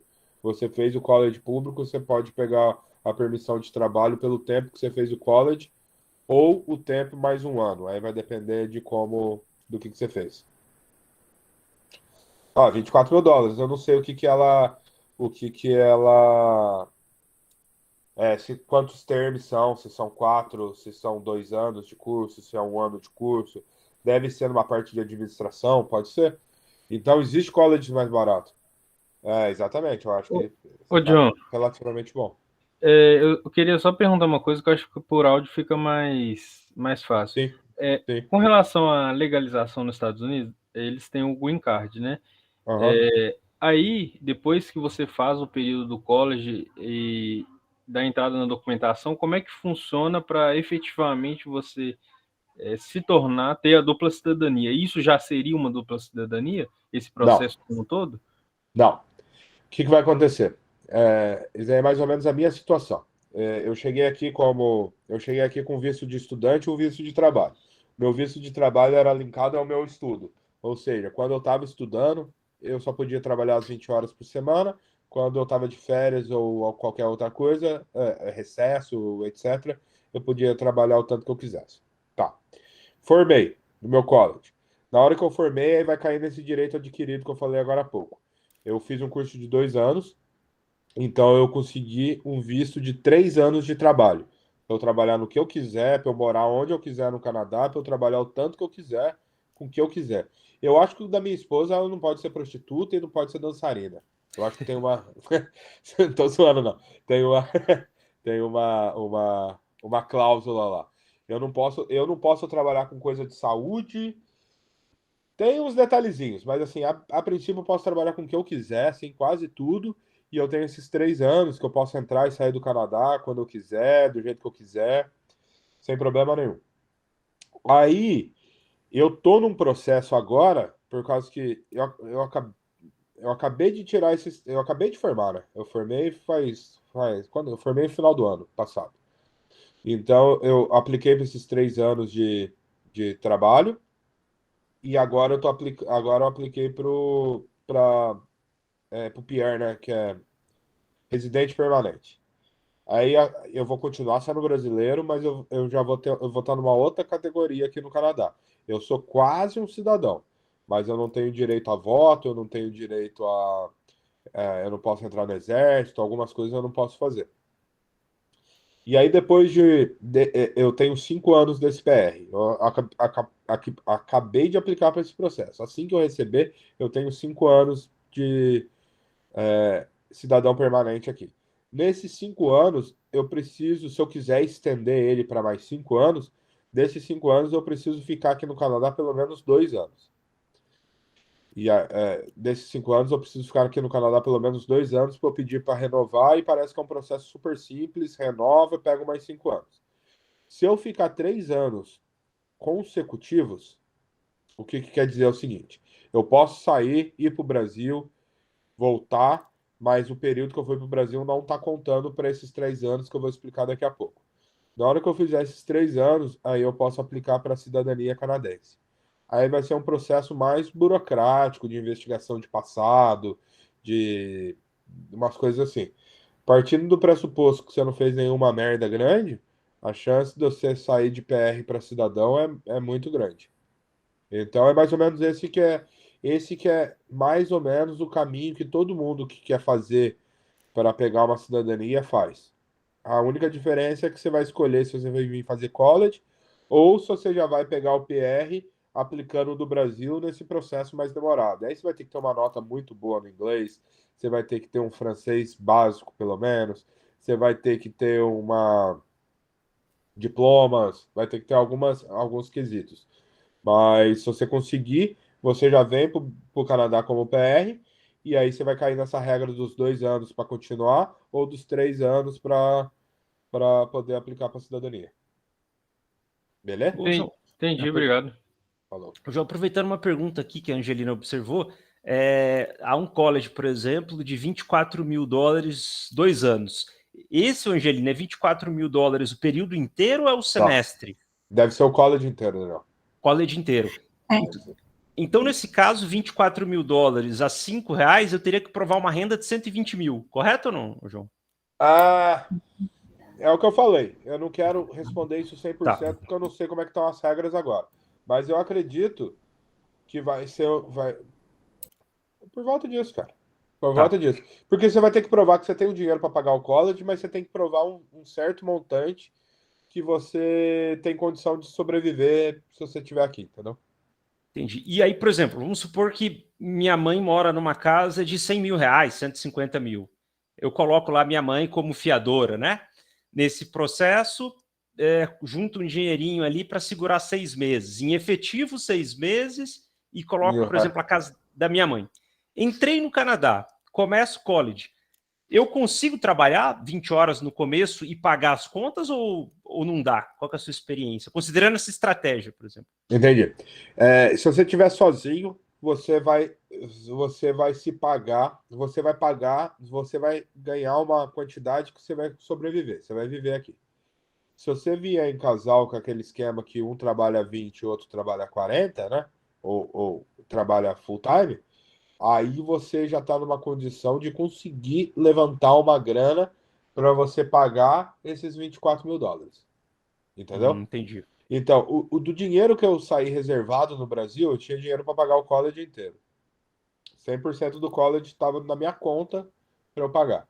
Eu fui pagando por semestre. O último semestre eu paguei com o dinheiro que eu fiz aqui no Canadá. O penúltimo semestre, 70% foi com o dinheiro que eu fiz no Canadá. Então, todo o dinheiro que eu tinha reservado para eu gastar quando eu estava no Brasil, eu não gastei. Eu gastei 30% do que eu tinha programado para gastar. O que foi muito bom. Que eu continuo com a minha reserva. Mas assim, trabalhei bastante, né? Exatamente. Eu não precisa pagar tudo de uma vez mesmo. E outra coisa que também que existe, eu conheço alguns casos, eles são um pouco maleáveis. Eles não vão falar isso para você agora, mas você estando aqui, já estudando, chegar para eles assim, cara, eu não tenho condição de pagar aqui agora, sei lá o quê. Eu conheço algumas pessoas que fizeram planos e pagava por mês, e sim, sem juros, né? Assim, bem na tranquilidade. Então eles são maleáveis, sim. Mas o problema é o agente de imigração. O college não é o problema. O problema é o agente de imigração. Se ele desconfiar de você por algum motivo e etc., então ele pode barrar seu visto. Então, por isso que eu aconselho com certeza uma agência, e uma agência responsável, e assim, aconselho não mentir, aconselho ser sincero mesmo, 100%, a ponto de não ter rabo preso. Porque é exatamente isso. O agente podendo travar com você é complicado, né? Interessante. Ô, João, e hoje como é que estão os custos seus aí, você e sua mulher? Em média, considerando aluguel, agora que vocês terminaram os estudos, né? Tinha que estar os dois, Alimentação. exatamente, os dois trabalhando direto, né? Eu acho que a coisa mais cara que a gente paga aqui, que é a única coisa que eu acho que é realmente caro, é aluguel. Eu pago $1.500 por mês, mas eu moro num apartamento bom, apartamento de 2 quartos, eu não preciso nem de tudo isso. Mas eu moro eu moro numa região que está muito inflacionada. Isso é uma coisa que vale muito a pena levar em consideração vindo para o Canadá. Eu escolhi essa região por causa que a temperatura aqui é um pouco mais amena e pela aquela história que eu falei lá no começo, que se eu precisar ir embora, eu tô a 1 hora de Toronto e eu pego um voo de Toronto para o Brasil em 10 horas, eu tô em São Paulo, que é do lado de casa. Então, por conta disso que eu escolhi a minha região. Mas eu sei que a minha região é muito cara. Eu sei disso. Tava conversando até com um casal de amigo meu que tá indo para Alberta ano que vem, e ele tava me mostrando a diferença de casas em Alberta, casas mesmo, eu moro em apartamento, pagando 1.100 de aluguel. E essa casa você pode realocar quartos, você pode fazer dinheiro com ela, fazendo essas coisas. O que eu pago relativamente caro aqui, que eu acho, é o aluguel mesmo. O resto eu acho muito barato. É difícil eu conversar com vocês porque eu vou. Se a gente for traduzir, se a gente for mandar tudo para real, aí é de dar um tiro na cabeça, né? Eu imagino quem acabou de chegar aqui e gastou em real, é tudo absurdo. Mas se você falar em dólar, ganhando em dólar, eu acho muito. É muito legal. Essa questão da inflação, essa questão do poder de compra, que é o que eu mais me encanta aqui, o poder de compra. Eu sou recém-chegado aqui, né? Eu não sou nem cidadão permanente, né? Mas eu já tenho meu carro, minha casa, eu sou de gastronomia, minha casa tem todos os equipamentos de cozinha que vocês possam imaginar, tem tudo. Eu tenho seladora, sous vide, batedeira chique, eu tenho tudo, tudo, tudo. Meu carro é bom, eu tenho bicicleta boa, tenho videogame bom, eu tenho. Então, tipo assim, o poder de compra é absurdo, assim, é absurdo mesmo. Eu brinco que a diferença do pobre e do rico aqui é que o rico pode ter todos os tipos de hobby que ele quiser ter. O pobre vai ter que escolher um ou dois hobbies. Mas se o cara gostar de lancha, ele vai poder ter a lancha. Se ele gostar de avião, ele vai poder ter um avião, entendeu? É tudo possível. Se ele gostar de carro, ele vai poder ter um carro top. Então, isso que eu acho muito legal. É, Então, tipo assim, pra a gente, eu e a minha esposa, ganhando, assim, a gente já tá numa faixa salarial acima do mínimo, né? A gente já foi subindo de cargo. Então, a gente consegue, a gente paga o nosso aluguel, vive muito bem, vai para bar e a gente consegue segurar uma graninha ainda. A gente aproveita muito a vida, né? Na verdade é essa. Se o meu foco fosse vir levantar dinheiro, eu acho que a pegada seria diferente, mas o meu foco é aproveitar mesmo. A gente viaja, a gente aproveita. Mas nada sem irresponsabilidade. Mas assim, a gente consegue se manter muito bem aqui. Eu diria melhor até que no Brasil. E no Brasil eu nunca paguei aluguel nem nada. Mas ter toda a condição, todo o poder de compra que eu tenho aqui, não teria no Brasil, não. Eu acho que o Vitor levantou a mão aí. Isso, isso. Você comentou do ciclismo, eu lembrei aqui que eu sou apaixonado pelo mountain bike. Não sei se você tem esse hobby, mas é o meu hobby que eu amo muito. Tá E bom. realmente as coisas são caras aqui com relação à bicicleta. E Sim. faço ideia aí como deve ser o poder de compra, deve ser uma coisa muito, muito gostosa. Mas só voltando a um ponto que você comentou com relação ao aluguel, né? Uhum. Aqui no Brasil a gente tem muito essa questão do. Não digo quem está começando na vida, né? Principalmente nós jovens, mas quem já está mais estabelecido, comprar uma casa, né? O terreno e pagando. Como é que é essa relação aí entre em termos de vantagem e desvantagem, ou acessibilidade também, entre comprar um terreno, né? Uma casa e hipotecando, ou essa questão do aluguel? É, é, é mais distante a questão da compra? Como que é? Eu acho que falta essa visão mais empreendedora no canadense, entendeu? Eu acho que por conta deles, eles nunca iam, eles não, grande maioria não vai se arriscar e vai viver de aluguel o resto da vida. Eu entendo que se você tiver a cabeça no lugar e você acredita que o imóvel é um passivo e que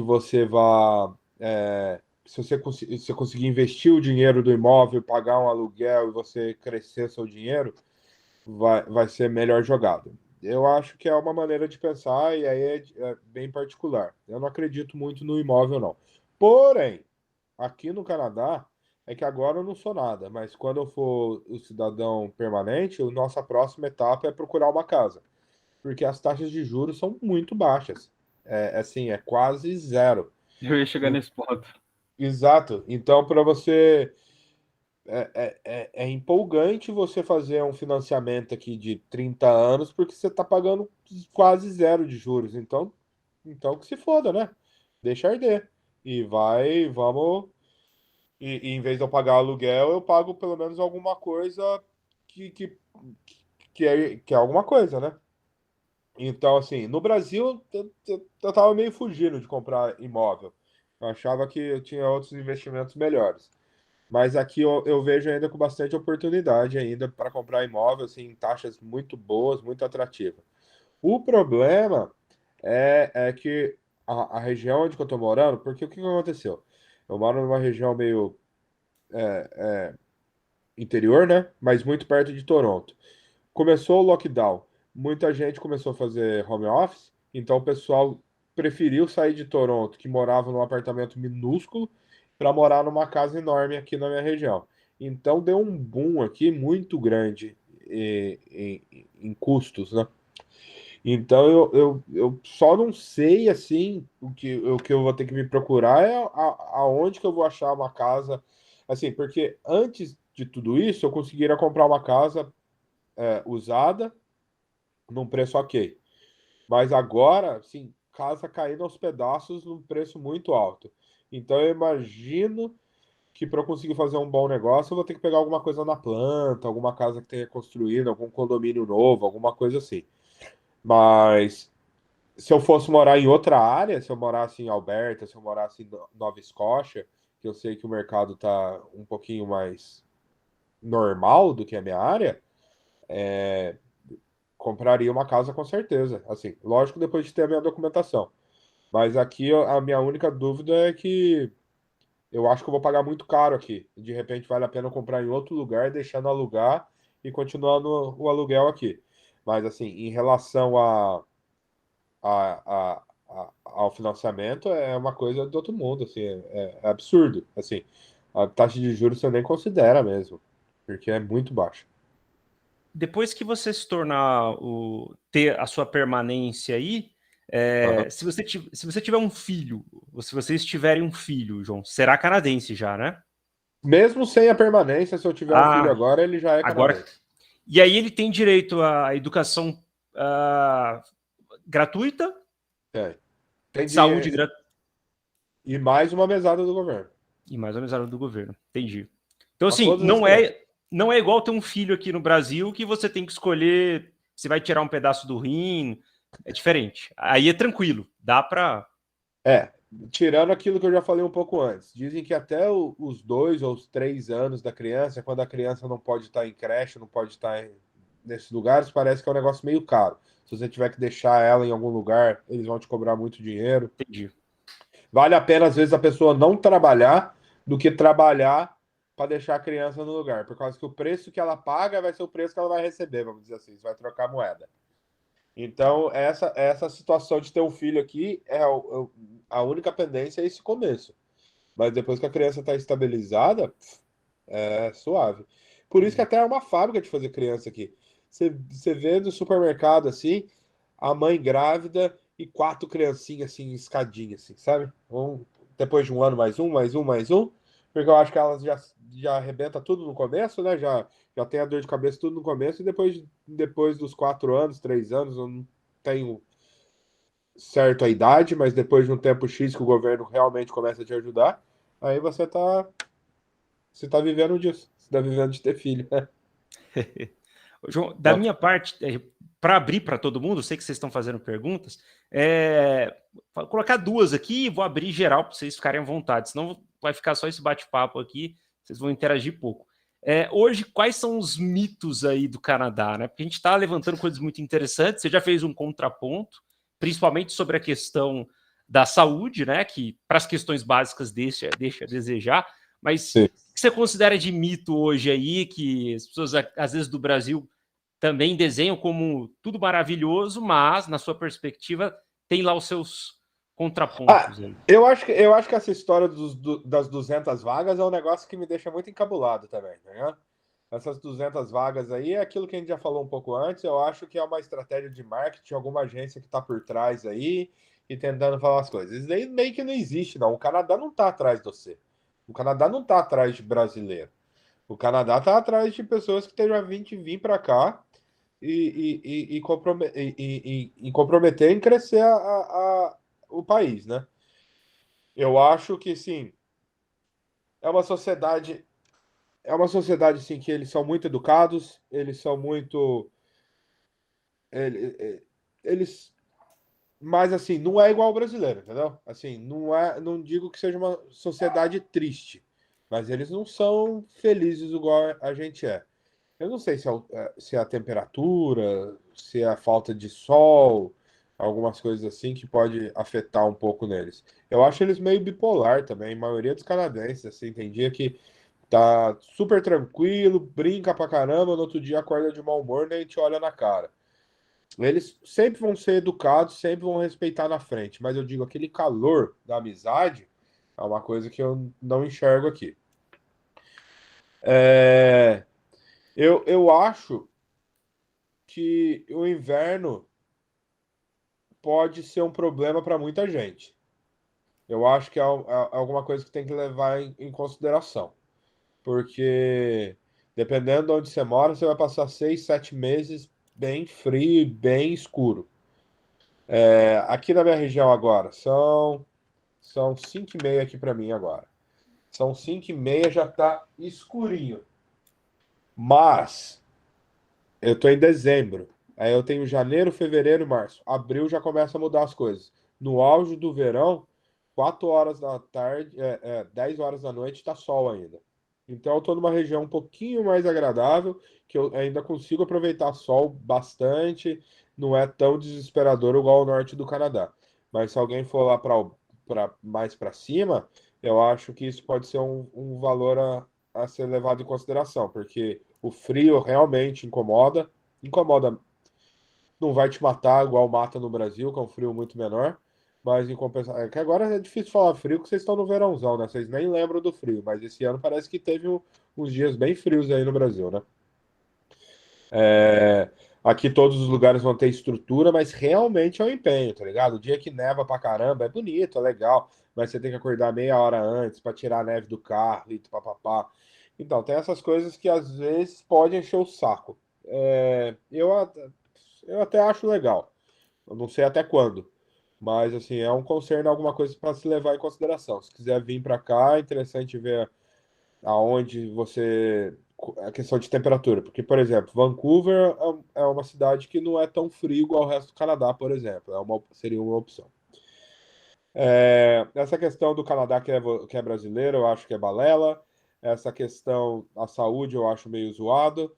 Essa questão de se o frio e isso for uma situação ruim para você, aqui provavelmente não vai ser um lugar para você. Vale a pena pesquisar Nova Zelândia, Austrália, que essa situação é mais tranquila. Pô, Daniel, eu acho que só, cara, sei lá, deve ter, com certeza tem mais coisa, mas agora eu não tô vendo nada na minha cabeça, não. E dos seus amigos, você acha que você vive em gueto hoje ou você tem amigos canadenses? Eu tenho amigos canadenses, sim. Eu tenho. Na padaria onde que eu trabalho. A padaria é fermentação natural, né? Trabalho bastante com a turma hipster. A galera traz os cafés de tudo no lugar do mundo. É uma padaria, um café, e assim, é bem conceituada, então tá bem na modinha aqui, o pessoal vai lá. Então, assim, eu tenho bastante contato com o pessoal da padaria que, assim, eu fui o segundo brasileiro a entrar na padaria. Aí depois que eu entrei, eu botei mais uns 3 brasileiros. Mas lá, a priori, é, é um lugar mais nativo mesmo. Então lá eu tive a oportunidade, aí também no college também, mas lá eu tive a oportunidade de ter bastante contato com canadenses de verdade. Eles são pessoas do bem, são pessoas boas, mas é aquilo que eu falei, não tem esse calor que o brasileiro tem, entendeu?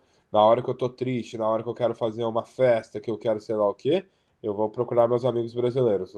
Sim, não vai muito bater com as ideias dos canadenses. Não que eu não goste deles, pelo contrário, gosto, já fiz festa com eles, a gente aproveita, mas assim, é diferente do brasileiro. O brasileiro, eu acho que a gente fica mais confortável. Mas são pessoas ótimas, assim, são pessoas assim, essa questão do bom dia, os caras brincam assim que canadense, se ele tropeçou numa pedra, ele vai pedir desculpa pra pedra, tá ligado? E é bem assim mesmo, é engraçado. Os caras são muito educados, prestam atenção nos outros, mas não tem esse calor que tem o brasileiro, que é uma coisa que às vezes a gente sente falta. Em relação ao alimento, que agora veio esse insight na minha cabeça, aqui é tudo, eu consigo achar tudo. A única coisa que eu acho que eu tô morrendo de vontade de comer é jabuticaba, que é a única coisa que eu não consegui achar. Mas de resto, tenho tudo aqui.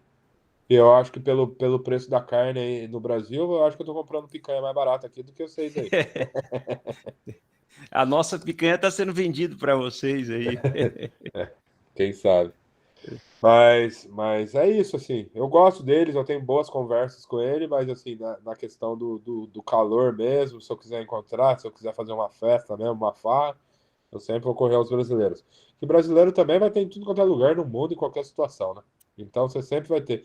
E é legal que, assim, uma coisa que eu falo também, que, assim, grande parte dos, assim, cara, 99% dos brasileiros que eu conheci aqui são pessoas do bem, assim. Não interessa a política mesmo, porque eu tenho amigo de direita e de esquerda aqui. Mas são pessoas do bem mesmo, são pessoas querendo fazer o melhor. Então, e realmente não é questão de política, não, porque eu tenho de tudo quanto é lado, cara. Eu tenho amigo extremamente Bolsonaro e tenho amigo que odeia o Bolsonaro ao extremo, e eles se respeitam, são pessoas, são brasileiros bons, assim. São, eu tive ótima impressão. Da Nova Zelândia também, quando eu morei, só tive contato com brasileiros bons. Isso é legal, porque eu acho que, já que você saiu do Brasil, eu acho importante a gente manter, manter uma qualidade, mostrar que o brasileiro não é o que passa na televisão, entendeu? Então, isso a gente faz questão, e eu vejo que todos os brasileiros que estão por aqui também fazem questão de ser pessoas, ser cidadãos, cidadãos. Tem açaí, sim. Perguntou se tem açaí, tem sim. Eu adoro açaí, top. Tem sim, tem sim. Pessoal, Diga. abro aí para vocês, já está aberto, né? Muito tempo, mas fiquem à vontade para fazer comentários, porque senão só eu fico perguntando aqui, né? Não fico com vergonha.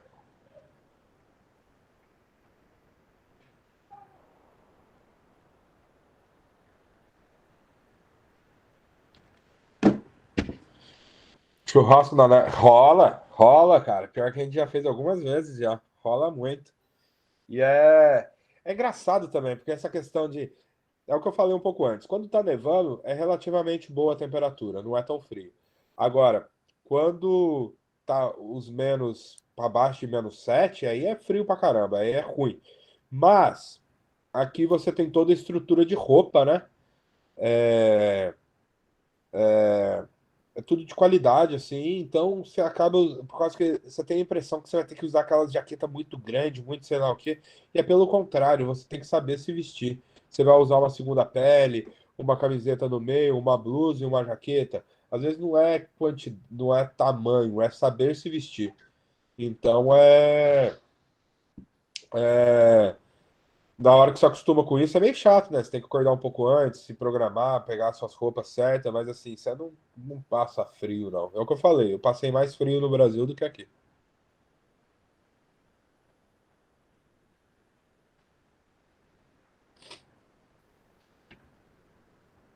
Pessoal, enquanto vocês estão elaborando as perguntas, eu vou trazer mais uma aí, então. Como é que funciona o sistema de previdência, o João? Boa pergunta. Eu acho que eles não têm muita consciência econômica, não. Aqui o canadense vai vivendo, vai vivendo, vai vivendo e deixa arder, na esperança de acontecer alguma merda e o governo ajude. Eu conheço uma galera mais velha, de 50, 60 anos, que não tem nada, assim, sabe? Tá vivendo e tá gastando. Tá vivendo, tá trabalhando e tá gastando. Trabalhando e gastando. Então eu fico meio preocupado como é que vai ser o futuro desse pessoal, né? É, mas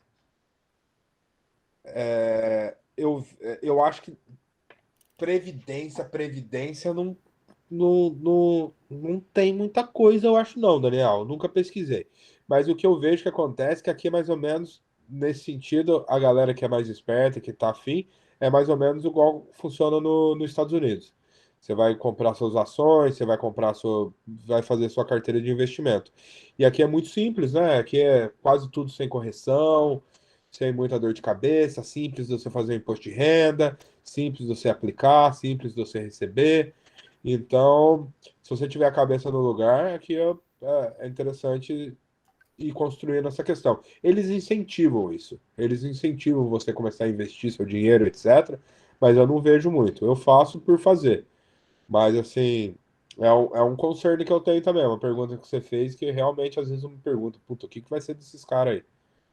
Uma coisa que eu tô meio com medo também, é que agora eles começaram a abrir, igual no Brasil, de parcelar as coisas. Nossa, eu tô com medo de abrir um buraco aqui nessa, economicamente falando, endividamento alto, porque eu acho que o canadense não tá preparado para isso, não. Pra... Porque essa cultura de você ter o poder de compra e comprar as coisas à vista, é legal que você não fique endividado. A partir do momento que eles liberarem parcelar em 6 vezes sem juros, 10 vezes sem juros, eu acho que o canadense, por ser uma sociedade muito consumista, eu acho que existe uma tendência de ter um retrocesso aí. Estou falando, tirando informação de mim mesmo, assim, o que eu penso, mas aguardaremos cenas do próximo capítulo, né? Sim, sim. Perguntou aqui se eu quanto tempo de adaptação. Ah, cara, eu não sei te falar, não, cara. Eu acho que eu já vim meio adaptado já, porque eu já tinha morado fora, a cultura lá na Nova Zelândia, na Austrália, é bem parecida com a daqui. Eu já sabia mais ou menos o que eu estava esperando. Então, eu acho que eu já vim esperando e não foi muito diferente do que eu estava imaginando, não. Então, assim, o frio foi um pouco, mas mesmo assim me adaptei bem, não tive nenhum problema. Uma coisa que eu falo para alguém, se alguém tiver plano de migrar para onde é que for também, que eu tive esse conselho e eu vou passar para frente, tenta fazer o máximo de coisa possível que vocês puderem fazer do Brasil. Por exemplo, nessa questão de eu tive que comprovar meu inglês para eu fazer o college. Eu já fiz a prova no Brasil, já tirei a nota no Brasil, não tive que fazer esse pathway, que aí eu ia gastar mais dinheiro e etc. Documentação. E assim, eu tentaria fazer o máximo que eu pudesse fazer do Brasil e também pesquisava muito mais, porque eu pesquisei muito pouco até. E eu dei muita sorte, mas assim, existe milhões de ferramentas para pesquisas e muitas informações boas. É só filtrar, balancear um posicionamento e outro para ver, porque isso é importante. Sobre o transporte, uma ótima pergunta também, cara. Se eu morasse em cidade grande, tipo Toronto ou Vancouver, eu nem me preocuparia em ter carro. Funciona o transporte super bem, metrô, ônibus, você compra um pass, né, um cartãozinho, você pode andar de tudo quanto é coisa, quando você quiser, você compra mensal. Funciona super bem. Só que eu moro numa cidade que é meio pequena, então aqui é só ônibus, não tem metrô. E o Canadá é muito grande, com uma população pequena, então as cidades são muito espalhadas, entendeu? Então, assim, transporte público na minha região não é tão legal. Eu usei no começo, mas eu vi a necessidade de ter um carro aqui, porque para eu me locomover mesmo. Muitos empregos que eu apliquei, eles me questionavam se eu tinha carro ou não, porque se eu não tivesse carro, eles nem contratariam pela difícil locomoção. Por exemplo, eu moro em St. Catharines, eu moro a 15 minutos da fronteira com os Estados Unidos, a 15 minutos das cataratas no Niagara. Eu trabalhava de frente para as cataratas no restaurante. Eu demorava 2 horas e meia de ônibus para chegar no trabalho, para ir e para voltar, porque era 5 horas por dia. Depois que eu tive carro, eu demorava 17 minutos para ir, 17 para voltar. Então a diferença é muito grande. E assim, eu pagava US$ 190 por mês do carro. do transporte público, do PES. E eu pago 250 por mês de carro. Então, assim, com um investimento muito mais baixo, eu consegui ter, ter essa locomoção que é muito mais interessante. Tive que tirar. Tive que tirar a carteira de motorista aqui.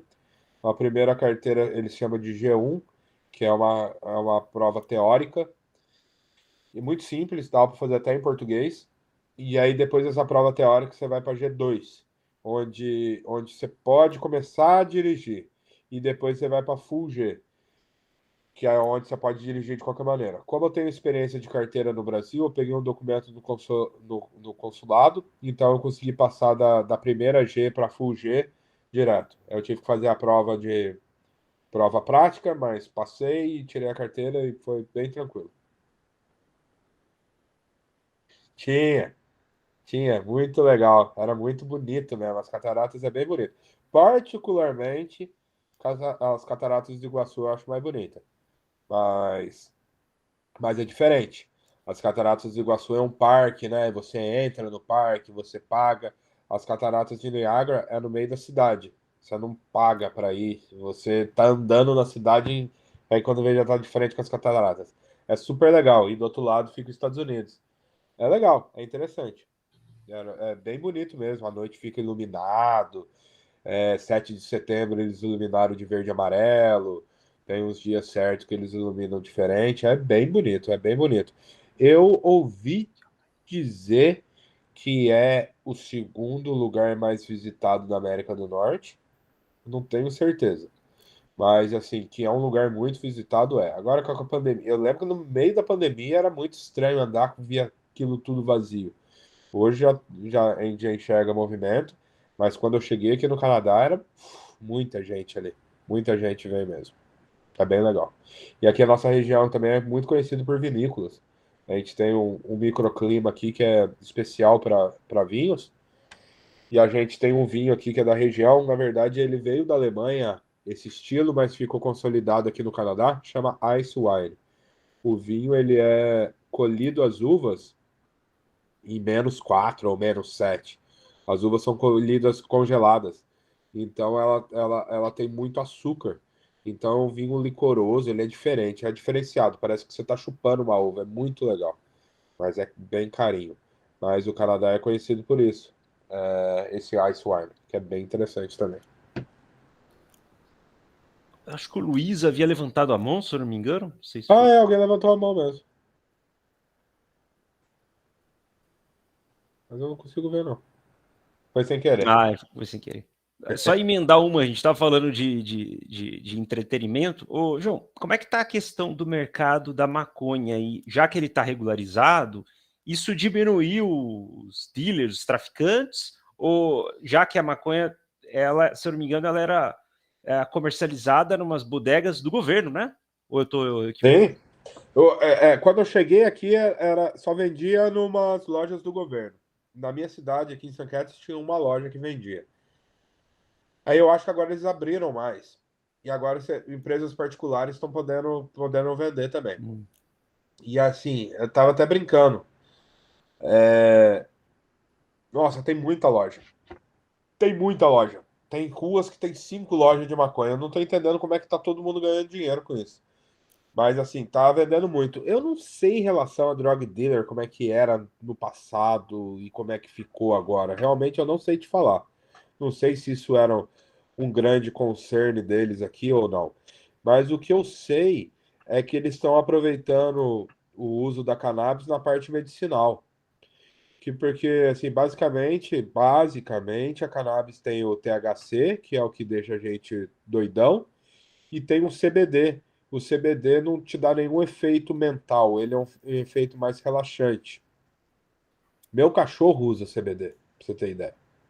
Então, eles estão focados muito mais nessa questão. Assim, lógico que o pessoal vai comprar para recreação, para fumar e ficar chapadão, mas assim, se pegar você fumando e dirigindo, você tá fudido, tá ligado? Você pode fazer. Você pode fazer na frente de todo mundo. Aonde pode fumar cigarro, você pode fumar maconha.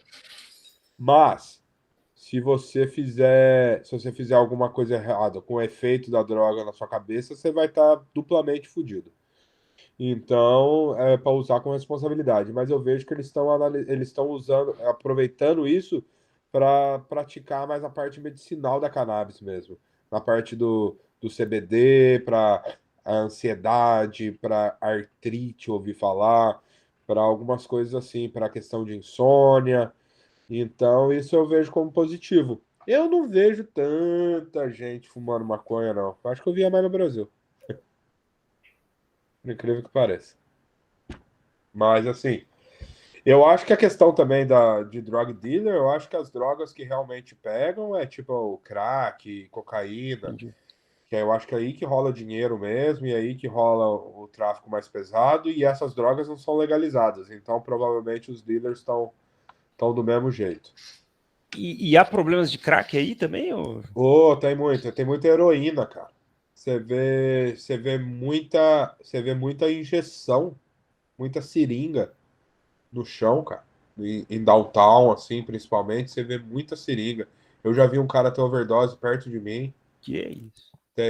Tem bastante caso, sim, principalmente em cidade grande. A nossa aqui, dizem que aqui tem um alto índice porque a gente está fronteira com os Estados Unidos. Então, na teoria, é mais fácil de chegar ao produto. Então, por conta disso, aqui tem bastante gente. Em Vancouver tem bastante gente porque a temperatura é mais amena. Então, se você vai ser mendigo ou vai morar na rua, é melhor você ir para Vancouver que você vai ter uma qualidade de vida melhor. E em Toronto, porque rola dinheiro. Então, são as cidades que realmente tem um alto índice disso. E cada vez está ficando pior, parece. Isso aí é um problema mundial mesmo, né? Tipo uma Cracolândia mesmo. Eu vi umas fotos de Vancouver esses dias para trás que eu fiquei chocado. Mas assim, não são pessoas violentas, são pessoas doentes, né? Isso que é triste. Eu conheço os louquinhos lá que trabalham perto da padaria, tento conversar com eles, tento dar um prato de comida para eles, mas assim, eles têm ajuda do governo, eles pegam a seringa no governo mesmo, o governo sabe que eles estão usando droga, mas é que são doentes, né? Realmente eu não sei como é que faz para funcionar, como que resolve essa situação. Acho que a Letícia levantou a mão. Isso, oi, boa noite. Eu cheguei um pouco. Já tinha começado, já cheguei um pouco atrasado, não sei se você comentou sobre isso, mas puxando um gancho aí em relação a droga, enfim, como é que é o índice de violência aí? Roubo, homicídio, é alto, é baixo? Como é que funciona? Não vou saber te falar números oficiais, não faço a mínima ideia, mas assim, eu posso falar da minha vivência. Assim, assassinato, eu não escutei falar nenhum. Eu sei de uma história de uma pessoa que suicidou, mas ela mesma. E roubo, tem roubo. Assim, você tem que ficar relativamente esperto. Nunca aconteceu nada comigo, mas assim, eu não dou bobeira. Mas eu acho difícil acontecer alguma coisa também. Mas assim, eu tenho conhecidos meus que já entraram no apartamento deles, já roubaram o apartamento deles. Então, assim, falar que é perfeito, falar que não tem problema, eu vou estar mentindo. Mas assim, é muito azar, entendeu? Não é uma coisa corriqueira. Eu não vejo acontecendo muito. E assim, eu tô por dentro porque eu converso com. A gente tem um grupo dos brasileiros, né? Até muitos brasileiros eu nem conheço, mas a gente participa do grupo, então essas histórias, quando surgem, todo mundo sabe. Mesmo que seja indiano, ou etc., quando surge alguma história, todo mundo sabe. Então a gente sabe que é muito pouco. O que a gente vê muito é malandrão. É nego que vai vender coisa na. Vai vender alguma coisa falsificada, vai te vender alguma coisa na internet, aí vai receber, vai ser só a embalagem, tá ligado? Essas coisas de enganação. Mas assim, nada sério assim, envolvendo arma, faca ou etc. Assim, raramente você vai escutar a história. Lógico que a gente como brasileiro já toma a nossa prevenção mesmo de natureza. difícil acontecer alguma coisa com a gente, mas assim, é possível, né? A sociedade não é perfeita. Mas basicamente não acontece nada, não. Mas quando você sai de casa, você tranca a casa. Cara, eu te falo que eu deixo aberto. Algumas vezes eu dou uma pastelada, mas aqui eu tenho uma fera, né? Meu cachorro aqui não deixa ninguém entrar, não.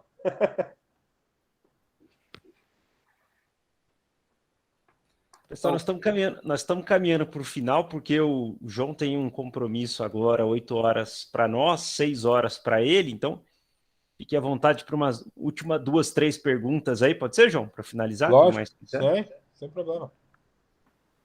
Com relação ao que a Letícia abriu uma pergunta aí sobre a Ah, violência, e ela, por ser mulher, a gente sabe que no Brasil o índice de violência contra as mulheres, né? Muitas vezes a mulher vai sair na rua, elas têm medo, né? De ser perseguida, enfim. Aí, nos casos, como você tem sua esposa, né? Ela enfrenta alguma dificuldade, tipo, medo, você sai tranquilo, pode ir tarde da noite, como é que é? cara, não. Assim, aqui as ruas são bem escuras. Então, assim, o que te dá uma falsa impressão de insegurança. E eu lembro que no começo a minha esposa tinha um pouco de medo de, às vezes, sair do ônibus e caminhar uma quadra. Com o tempo ela viu que é normal. E é engraçado, cara, porque eu conversei já com amigas brasileiras, e elas falaram que aqui no Canadá é diferente. Lá no Brasil, ela sempre tinha a impressão que alguém tava olhando, alguém tava olhando pra bunda, vamos dizer assim, tá ligado? Sempre encarando, sempre sei lá o quê. E elas sentem que aqui é o inverso, entendeu? Assim, eu não sou mulher, eu não tenho como falar qual que é esse sentimento, mas me pareceu algo muito positivo, entendeu? Tem esse respeito muito maior do homem pela mulher do que tem no Brasil. Essa é a impressão que eu tenho conversando com as amigas. Eu acho que deve ser assim mesmo, eu acho que a galera respeita demais mesmo. Em relação a tudo mesmo, eu tinha essa questão racial, social, eles abraçam essa causa e querem provar que eles são superiores, vamos dizer assim. E eu acho que eles respeitam demais e eu acho isso muito legal. O Derek perguntou uma coisa aqui também que, que faz sentido. Assim, depois que eu vim para cá, eu ouvi dizer que as províncias do norte e Nova Escócia, que é bem lá no cantinho, elas estavam com um processo de imigração muito mais simples. Eu conheço até algumas pessoas que chegaram a ir para lá porque parece que o processo é muito mais simples. Por isso que eu disse, se for, antes de vir, pesquisar bem, porque às vezes, indo para um lugar um pouco mais ferrado na questão de temperatura ou mais longe, você vai conseguir, se você vir no propósito de imigração, você vai conseguir sua imigração antes e aí você pode mudar para onde você quiser. De repente poderia ter sido uma saída para mim. Sei que, tipo, tinha pessoas que estavam saindo com PR, né, com essa residência permanente, depois de formar um college em Nova Escócia. E eu ainda tive outras etapas ainda, e ainda tive a sorte do corona. Então, por isso que essa pesquisa é muito importante. Eles vão ver aonde que está precisando mais e vão focar nessas áreas. A minha área, Ontário, é a província mais rica, se eu não me engano, e é onde rola a maior cidade, que é Toronto, né? A capital é Ontário também. A capital chama Ottawa, né? Ottawa, como eles falam. E é tudo aqui em Ontário. Então é um estado um pouco mais caro, um pouco mais difícil, mas com certeza essas possibilidades de Saskatchewan, New Scotia, os estados do norte, tem mais opções, sim, sem sombra de dúvidas. Pessoal, vamos uma última pergunta, então, se alguém tiver. Se não vocês permitirem, farei a última aqui, então, para finalizar, João. Aquela brincadeira entre Ah. expectativa e realidade, né? Se você fosse hoje, tudo aquilo que você imaginou antes de ir, né, definitivamente, e agora está aí, a expectativa condiz com a realidade ou teria algo que você faria diferente se pudesse voltar? Cara, eu faria diferente a esses toques que eu te falei, que eu falei para vocês todos, que era o negócio de ter feito uma pesquisa um pouco mais extensa, ter analisado um pouco melhor minha carreira profissional, porque eu gosto de gastronomia, adoro cozinhar. Foi muito legal minhas experiências no restaurante aqui. Eu tenho um prato meu num restaurante que é mais badalado de Niagara Falls. Então tem bastante coisa legal que eu fiz nessa parte. Só que eu nunca imaginei que eu não ia conseguir. Eu nunca imaginei que eu não pensava nesses horários de trabalho, eu não pensava que eu não ia me adaptar muito bem a essa questão de restaurante, trabalhar final de semana, etc. Se eu soubesse disso, às vezes meu foco no começo seria um pouco outro. Hoje, por exemplo, eu penso até em fazer, eu gosto de gastronomia, acho legal, na padaria tá muito bom. Eu tenho um cargo agora de supervisão lá, o que é muito legal para o meu currículo, mas hoje eu já penso em fazer um curso de solda, uma coisa diferente, que eu sei que paga muito bem e tem uma necessidade muito grande. E aí eu vou ter mais qualidade de vida, de trabalhar segunda a sexta e etc. Isso é uma coisa, mas eu não posso reclamar porque essa experiência foi muito positiva. O choque para mim não foi tão grande, Daniel, porque eu já tinha feito esse intercâmbio, eu já conheço um pouco da cultura, né? Não que eu não vim para o Canadá, mas Austrália, Nova Zelândia, Canadá, colônias inglesas, é mais ou menos o mesmo rolê. O que eu teria, o que eu deveria ter feito era uma pesquisa mais extensa, porque eu dei muita sorte. Eu não sabia que o curso que eu escolhi ajudava na imigração. Eu escolhi porque eu queria fazer. E aí, por sorte, foi o curso que ajudava na imigração. Então, tipo, essa etapa eu não tive arrependimento porque eu tive sorte de já ter escolhido o curso certo nessa questão. Mas então, por isso que a pesquisa é importante. Eu hoje para vir para o Canadá, eu focaria no francês. Você não precisa ter um francês fluente, você precisa ter uma base. E um francês, ele é difícil. Faz tempo que eu estou estudando francês e eu sei que é difícil, mas não é impossível, porque ele é bem parecido com o português. Na parte de leitura, você vai ver muitas semelhanças. Então, eu consigo já entender um pouco, eu consigo falar um pouco, mas eu leio muito bem, porque a gente vê muitas semelhanças. Então, para o Canadá, eu focaria no francês e, lógico, inglês, tá ligado? Eu acho que é muito perda de tempo, pessoa que fala assim, vou para o Canadá e vou aprender a falar inglês lá. Lógico que você vai aperfeiçoar, você vai melhorar, mas assim, não vem com essa mentalidade que vai ficar 6 meses e você vai aprender a falar inglês, que você não vai. Primeiro, porque o ser humano sempre vai no mais fácil. Então você vai encontrar os seus companheiros de país e vai fazer amizade com esses. Raramente isso não acontecer. Então a prática de inglês já vai por água abaixo. Aqui é um país que, querendo ou não, eles não exigem muito, mas é um diferencial importante para você querer crescer na vida. Então, eu acho que essas ilusões de, vou para lá, vou aprender e depois eu vou crescer, eu acho que é perda de tempo e aí cai naquilo que eu falei antes. Tenta antecipar tudo que vocês podem do Brasil. Vai estudar inglês? Estuda inglês forte no Brasil. Quer pegar francês? Já começa no Brasil. Documentação, o estudo, as coisas, para não gastar dinheiro nem tempo aqui. Já vim meio focado. Conhecer bem. Hoje essa tecnologia ajuda muito, né? Dá para você entrar em cidade pelo Google Earth, pesquisar a cidade, pesquisar em fóruns e etc., canais de YouTube e afins. Então é esse que é o meu conselho. Eu acho o Brasil, assim, é muito triste, cara, porque o Brasil é um puta de um país, né? A gente tem um pessoal muito bom, um pessoal muito inteligente, muito descolado, muito rápido de raciocínio. A gente tem toda a questão natural, mas a gente é meio mal gerido. Eu acho que a população está meio perdida. Não estou falando de governo A, governo B, não. Eu digo de população mesmo por geral.